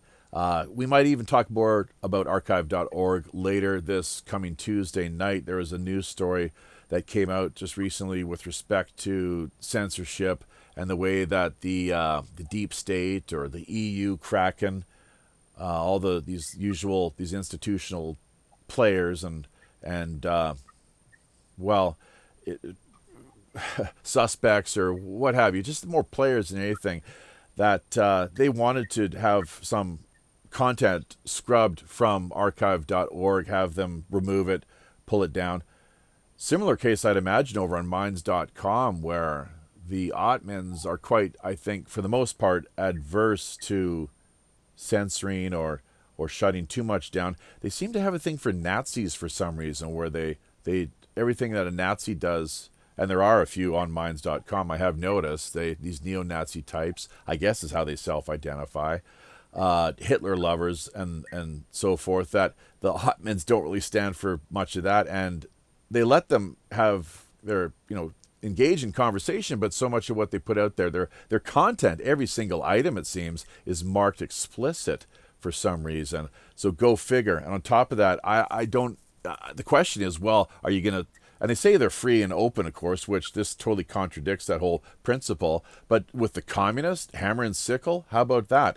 How about any pictures of Chairman Mao or anything he said? He was a mass murderer too. Are we going to let images of Stalin be seen, or do they get a pass? He had a lot of blood on his hands too. Let's not forget about, in the West, the foreign policy that the Bush neocons put forward. That has led to innumerable deaths in the Middle East, countless millions, frankly, is what it seems now at this point. Let's not kid ourselves. Is that to be censored now too? Because of their, what is the issue with Hitler exactly? He was a maniac and a mass murderer. Okay. Well, what about all these other people that have become, so well known and prominent throughout history at that level? I'm so tired of hearing about Hitler. I mean, there's so many other murderers who've done so many other worse things. Yeah. Hitler, I mean, the eternal enemy. Really? Hitler every time? It's so boring. It's a fallacy too. Have you heard of reductio? It's a reductio ad Hitlerium is what it's called. I'm not sure if people know about that or not. You know about that, Vinny? What? Yes, I do. It's just reducing an argument to its most ridiculous point. All roads lead to Hitler. So, yeah. Oh, geez. When you break Godwin's law, you lose. Remember that. I'm sorry? So when you break Godwin's law, you lose. Godwin's law? When you invoke Hitler into an argument. What? Unnecessarily. Oh, Godwin's law. Yes. Yeah, logical fallacies. That's I wanted to put a show together dealing entirely with logical fallacies. Vinny, are you interested in doing something like that? Oh yeah. Yeah. Sure. Awesome. Well, here's the thing: is like everybody is not. I don't think not everyone is rational. That's another thing that's really interesting because some people they do not operate. They don't even try. They make no attempt to operate on a rational basis, and you can't change their minds with respect to too much either because they are the cave dwellers. The Plato's cave. We've allowed the delusional to take the argument. That's the problem. Pardon me? We've allowed the delusional to take the argument. The inmates are running the asylum. Oh yeah. So let's put that on the to-do list. We'll schedule that. Go ahead, Tom. It was Terence McKenna that talked about relativism as a toxic, that it's become, mainstream. That he said there's no difference between shit and shinola. That this kind of stuff has crept in, and so it's just destroyed the ability for people to have critical thinking skills where they all have their own personal view, their own personal truth, and the baselines get reduced. In fact, there's an old ancient proverb that says, "Don't get rid of the landmarks." It's something about woe to people who move the ancient landmarks. When you move the baselines and there's no baselines, you can't have a discussion because everybody's on their own program. Whoa! Who said this with the historic monuments and I think it was in. I could be wrong, but I think it's an ancient from the Book of Proverbs. It says, "Don't move the ancient landmarks. Don't be moving stuff. Don't be screwing up with the baselines." Creepy historical revisionism. Total Orwell, straight out of Orwell's. 1984, I guess, really. What to move to not move the landmarks? No, to do away and to the memory hole, and it's a total. The people, their sense of history is completely lost. It's erased. That's what I'm saying. Yeah, you don't have a baseline to work with. It's like people that are getting into some of these weird theories like flat Earth and stuff like that. They don't have a baseline of science. They don't, or they question. And I understand questioning. That's good. But when you remove all baselines, that you can't have a discussion with them. They completely remove all the baselines. It's just, Yeah, absolutely. Right. Well, you can't have a discussion about walking a wall, right? I mean, say it again, Vinny. I say you can't have a discussion about walking up walls just out of nowhere. He's breaking up a little bit there. You're talking about newspaper and hey. Still walking up walls. Well, you can't just do that because you can't just walk up walls. Right? What does that mean? I'm not familiar with that expression. I'm not familiar with that either. Walking up. Oh walls? No, it's not. It's right. I just made up as a completely ridiculous scenario. Right. Well, because unless you got some superpower of some kind, then you're not going to be walking up walls.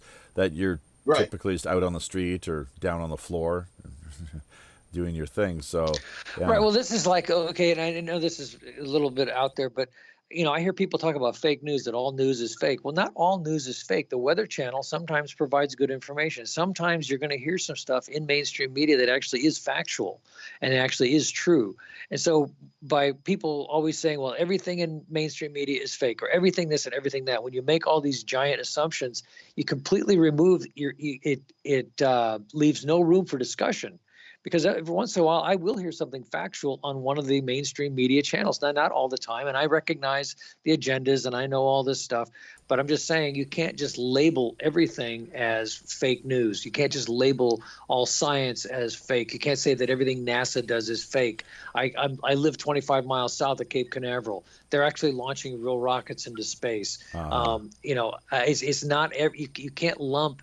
And this is where people get into trouble. They start embracing that everything out there is fake and nothing can be believed and you can't believe anything. I'm like, well, okay, you've completely removed all the baselines. I can't even have a discussion at this point because you don't accept basic science. You don't accept physical science. There's baselines like gravity. You jump off a building, you're going to go splat.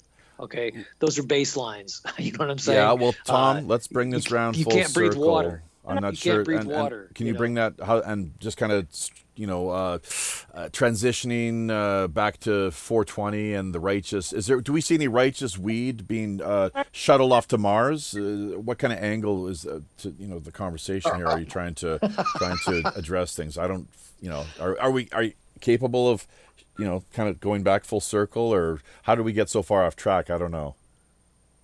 But here's one thing I can say. Listen, within the context of things, in drawing things back around, when I was in university, it bears repeating, people have probably heard this before, I was engaged in investigation and research and producing papers and publishing stories in our local university paper, basically, wherever I could, of course, that kind of deal. That I went to the library we had on campus, and out of all the legislative books that were in place with, outlining the historical records of what transpired in the Canadian Parliament, the only one that was missing was the one that I needed, dealing with the day when marijuana hemp prohibition came about in Canada. I think it was 1937 or 39, that sort of deal. It just mysteriously was gone for some reason. And, speaking of erasing history, and I went to visit the librarian, and she was completely mystified as to where the book was. There was no record of it that she could come across with her database. And it shouldn't have been missing, frankly. So it was a little odd that that we found that to be the case. A little too much, maybe coincidental for what I tend to be skeptical and really conservative when it comes to making definitive statements as to whether a conspiracy has occurred or not. In this case, though, it just doesn't look good. The optics, I guess, as some people would put it. Me making that investigation. And I think I'd actually also, because of the way I'd run my mouth, as people can maybe imagine, yapping, going on about the projects that he was involved in, that there were a few people who knew what I was up to and that I would be visiting the library to make this inquiry. So who knows, word probably got around, I'd imagine. We've had the CSIS people, for crying out loud. They've been on university campuses for years. That's Canada's secret police, basically, and they spy on anyone that dares to exercise their human rights at any level. You're immediately added to some, your file. It grows in accordance with whatever they've managed to observe. So it's kind of creepy. Yet at the same time, we cannot be cowed, I suppose is one way of putting it, or live our lives in fear to the point where we're not going to act or speak out or put together live streams, because it is all about the consciousness and people's mindset, realizing that in places such as Korea, they have had their ancestral heritage taken away from them, all because of a phone call that was made to the then dictator here in 1976, Pak Chung-hee, I think is what his name was. I get these president names mixed up from time to time. His daughter, of course, was recently put in jail for a little while. I'm not sure what sort of sentence she'll be. Pak Geun-hye, I think that's her name. Yeah, the lady. And then her father, who was later, he was assassinated by his KCIA handler / bodyguard. Same thing happened to No Moo-hyun. It was widely reported in the news that his death was suicide. Over and over again, like Orwell told us, repetition equals truth. Kind of, right? So who was on the scene? Who actually witnessed the death of No Moo-hyun, where he allegedly jumped from this top of the mountain over the edge of the cliff down to his death? He actually was alive when they found him on the ground, apparently. And there's a bit of a story to that as well, too, which is kind of creepy, including the fact that the bodyguard changed his story something like 3 or 4 times.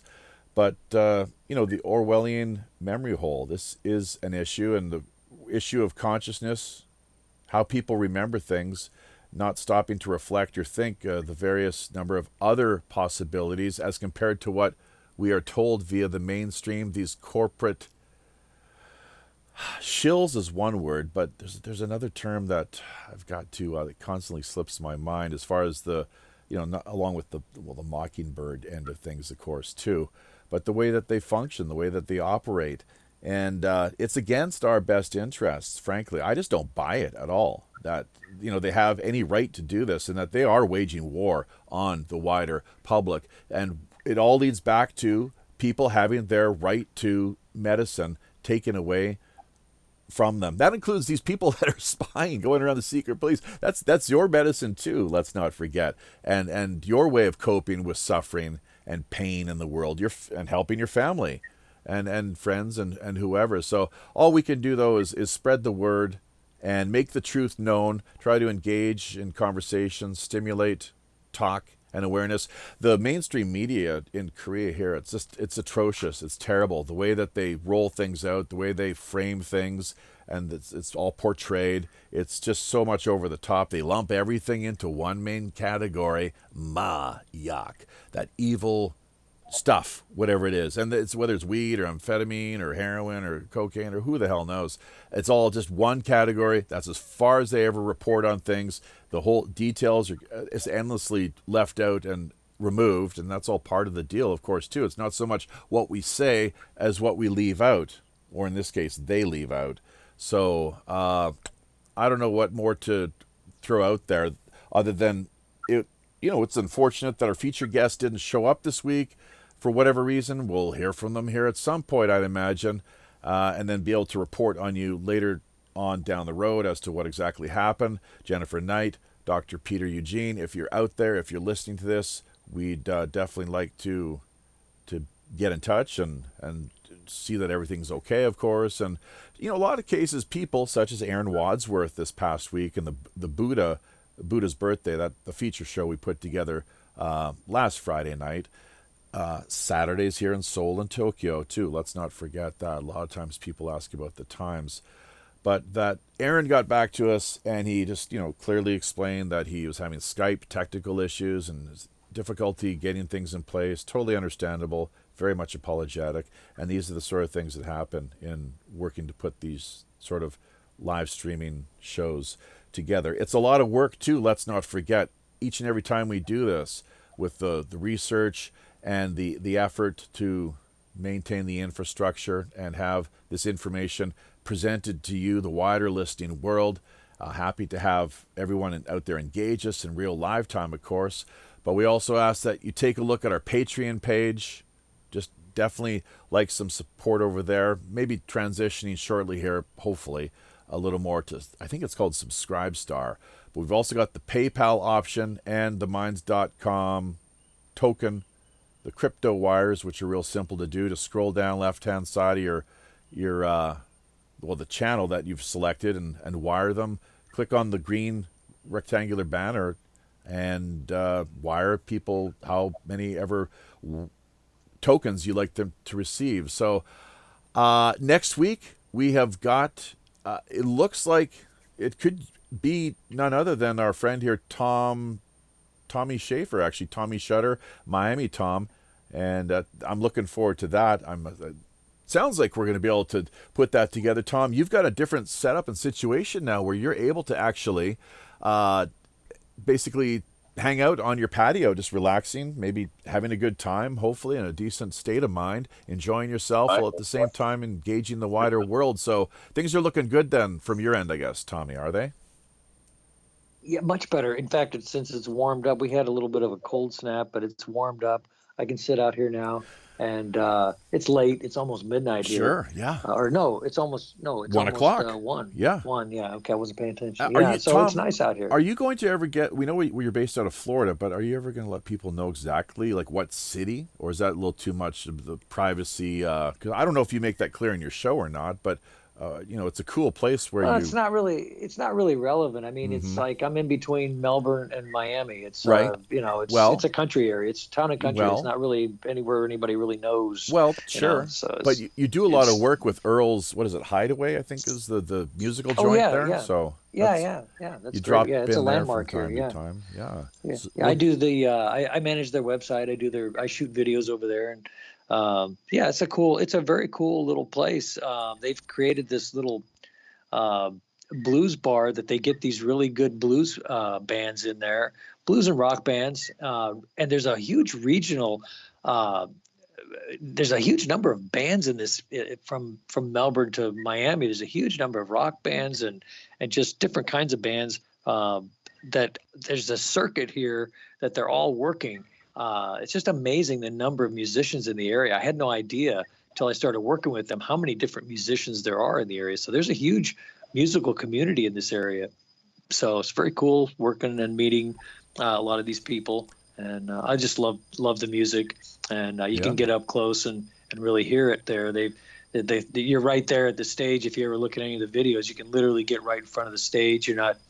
And some of these acts, you go to clubs in South Florida and hear these same bands, you have to pay. You got to buy tickets to see them, and you come to this venue, and it's all free, and it's outside. It's a tiki bar. You're on sand, and they pour. The drinks are cheap. They make the drinks cheap here compared to what you pay down in South Florida. So the drinks are cheap, and people are friendly, and a lot of motorcycles, and it's a great time.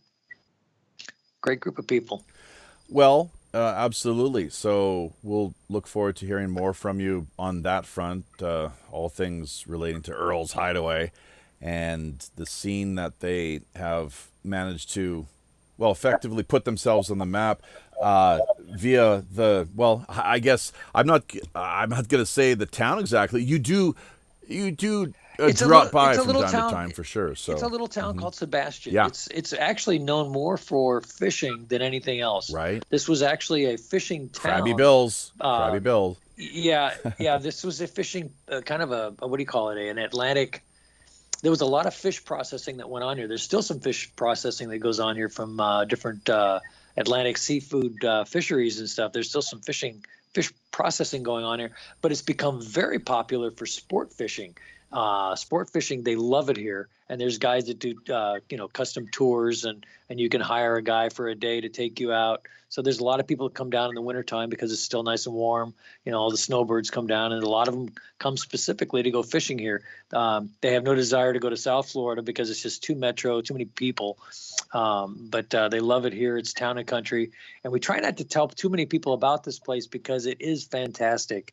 And it's like, it's kind of a little jewel here on the east side of Florida. So really enjoy it here. We just made it up all the way to 10 people altogether, managing to drop by and engage us here via the live stream 420, our 2019 special World Roundtable. So that's really great that we hit that mark. I guess we've achieved our goal. Thank you, everybody, for your support. I was going to say, actually, with respect to Earl's, a lot of great music that comes through there.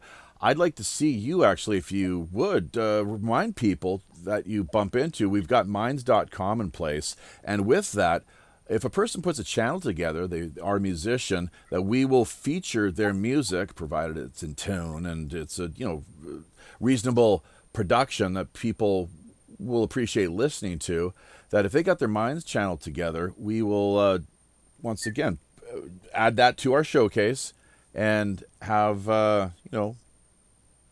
we got that coming up in May, actually, so it's one thing that's good to talk about now. The Minds World Indie Music Showcase, I think it's a 5th installment that will be coming up around the midpoint of May, if I'm not mistaken. But also, we have a 32nd degree level Freemason the first week of May, which may be around the 4th or so, if I'm not too far off the mark there. I'll have to just take a look here at what we got on the calendar.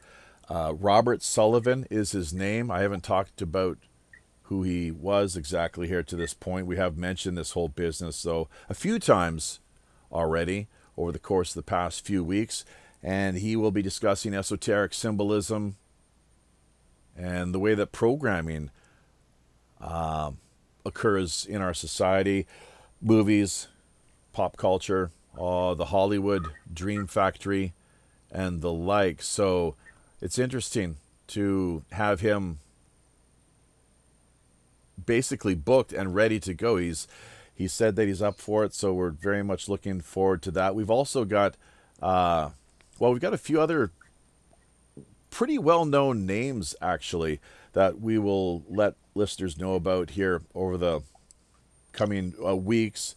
In particular, Tuesday, the next installment of our Pirate Radio News. We have that in place, of course, 8 p.m. Pacific Standard Time, 11 out on the East Coast. Just so much good stuff going on here, frankly. But we have reached the top of the hour and really pushed things here to the limit. So I think we've pretty much run the course, and we're going to head off to the Rogues Gallery end of things, either the Howling Wolf, the Scurvy Dog, or the Mossy Wench. We have a selection of different options there at our disposal and means. So, Vinny, what do you think? Which one of those places do you reckon we should drop by tonight? If you're able to make it. I have no idea what your schedule's like, but you know how it works. It's an hour of conversation, kind of after show banter as we wrap up essentially behind the scenes and wrap as best we can regarding any number of related issues or just things that we maybe forgot to address. You going to be able to stick around, Vinny? I can stick around certainly for a little bit. That's for sure. Awesome. So I would give my choice to Princess as to where we shall dock. Okay, sure. That's fine by me. Princess, I'm not sure yourself if you're going to be able to make the after show. There might even be a few people out there I've seen here in the YouTube chat area that are listening that perhaps are interested, including, well, it looks like Svetlana is one of those people, so that's great. Have not talked to her in person to this point, but yes, we'll do it on Skype, Svetlana, and what you mostly have to do is just to search, I suppose, for me, Jaffe, dot or period, Rider 89 is my handle, and from there we can help to introduce you to the Robin Hood group we have in place over here on Skype is pretty decent at this point. The numbers we've managed to assemble, it's almost up to 80 folks altogether, believe it or not. Not everybody is engaging us over there or active and sharing links and the like, but you know, we got a pretty decent, healthy, and active conversation in place. There's no doubt about that.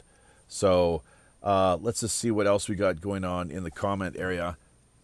A few things, including the fact, yes, Joe Emanon has made it, so we're hoping that he will get in contact with Daniel Crumpton of Cannasense, the guest we had on our special midweek during the news slot that we typically have in place.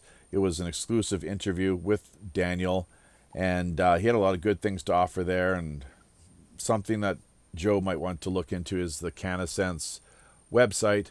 I know I'm going to be signing up and just getting whatever information I can to see if in classic Johnny Appleseed, or in this case hemp seed style, we're able to basically spread the word and turn more people onto the reality of all these related issues, and that there's no reason to be triggered necessarily or react with this knee-jerk fear porn reefer madness hysteria, as so many people still do, especially in places such as Korea, where the ignorance is stupendous, completely off the scales.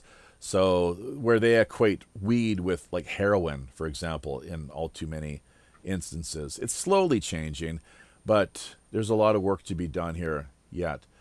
On that note, though, I think unless anyone wants to jump in and just let their voices be heard here one more time, we're gonna call it a night here.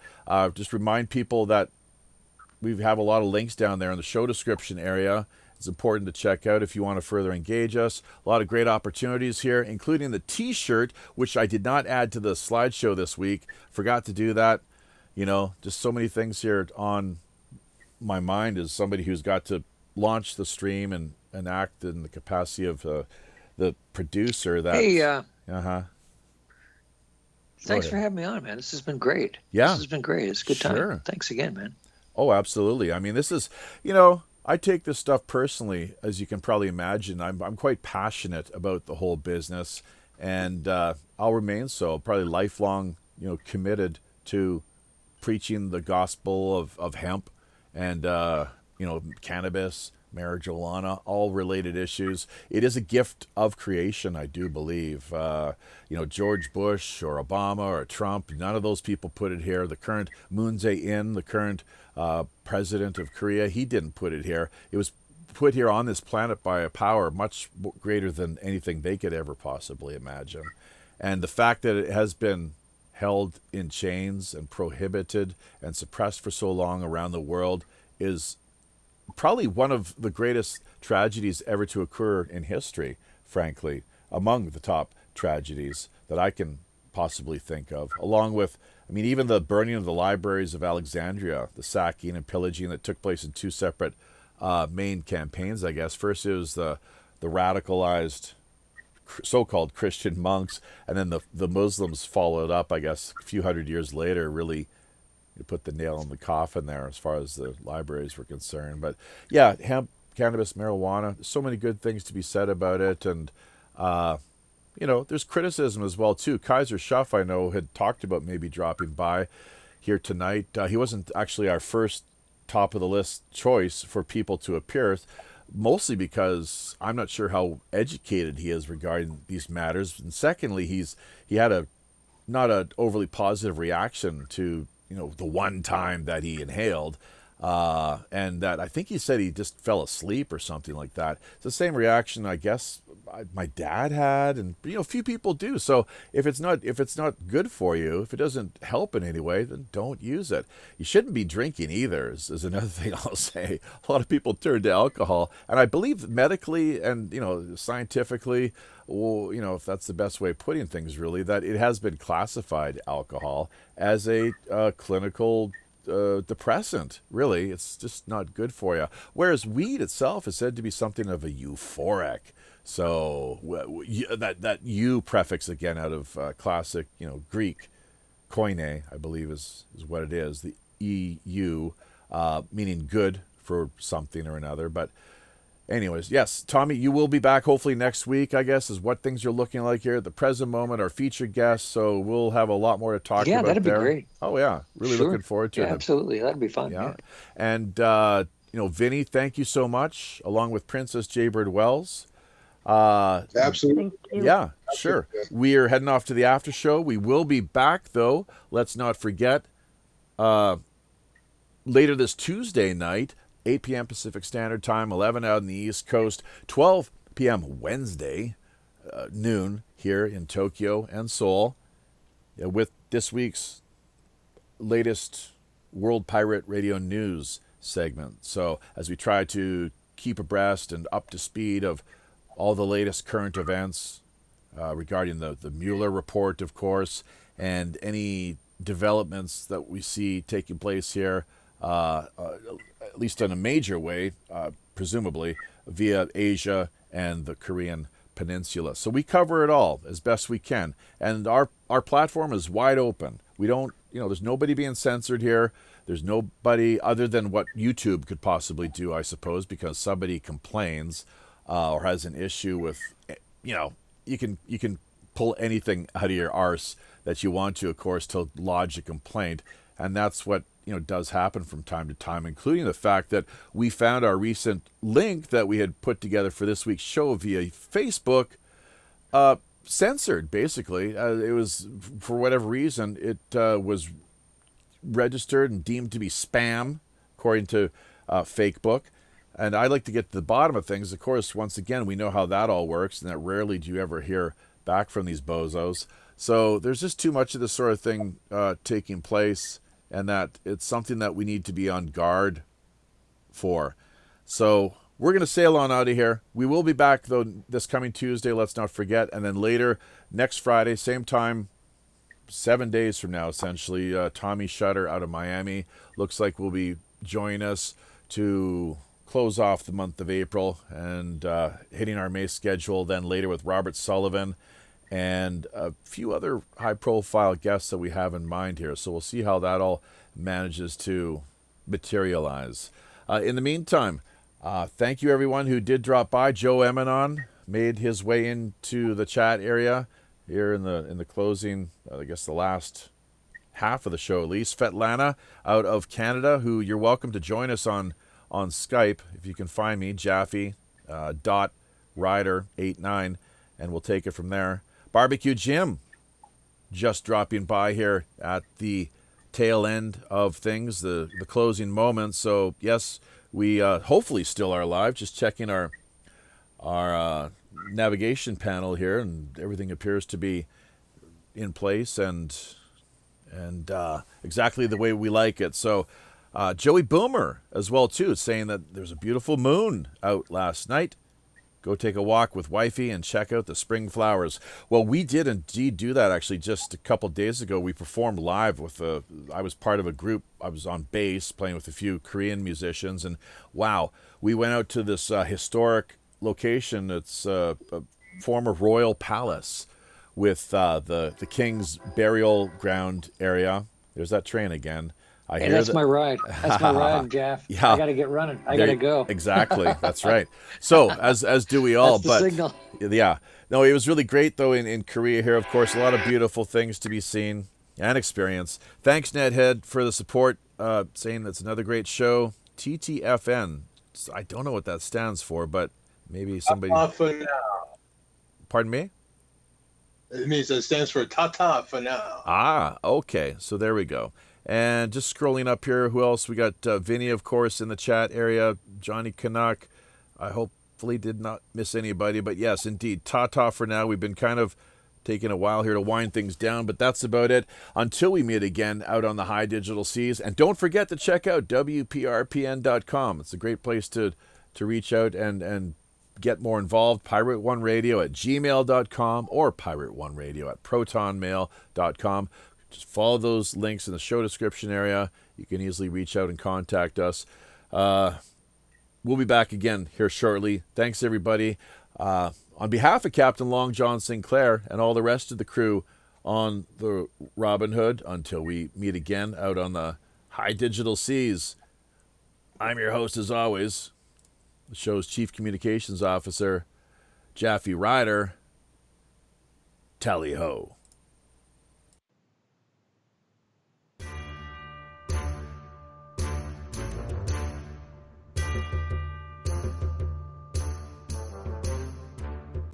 I know. There we be. Having carefully looked over each of our navigation panel instruments, checking every level, switch, dial, cable, knob, and pulley, by all accounts and indications, we indeed see it's time once again to drop anchor inside Mystic Bay, draw an end to yet another week of World Pirate Radio Live. Remember, if you're looking for a little more animated online action, keep in mind we've likely got yet another great free-flowing Rogues Gallery after show coming up for the next hour in one of our more premium exclusive and remote digital underground online pirate hideaways. Also, if you yourself have a new, novel, intriguing, or otherwise underreported idea, unique individual, or pressing item in mind, be sure to either drop us a line directly over on WPRPN.com or fire us a quick email via pirateoneradio@gmail.com. We're always open to exploring fresh creative suggestions, intriguing guest ideas, cutting-edge discussion topics, and captivating themes. WPRPN.com network subdomain links are also now available. Great for artists, musicians, podcasters, bloggers, social media personalities, or pretty much just any old land lover looking to boost their online visibility, presence, and reach. Basic personal profile accounts can be launched for just $60 per year. Staking your claim now helps not only strengthen you and the network, we're also looking out for the little guy. That's right, folks. As much as half of all WPRPN's profits are redirected right back into the hands of the people who really need it most. Community charity. After all, we are the Robin Hood. You can further embark on your own personal pirate journey by either liking, sharing, commenting on, subscribing to, or just following us via virtually any mainstream social media platform, including Twitter, Facebook, Google+, or Minds.com. So don't forget to become engaged. Until we meet again out on the high digital seas, I'm your host as always, the ship's Chief Communications Officer, Jaffe Ryder. Tally-ho.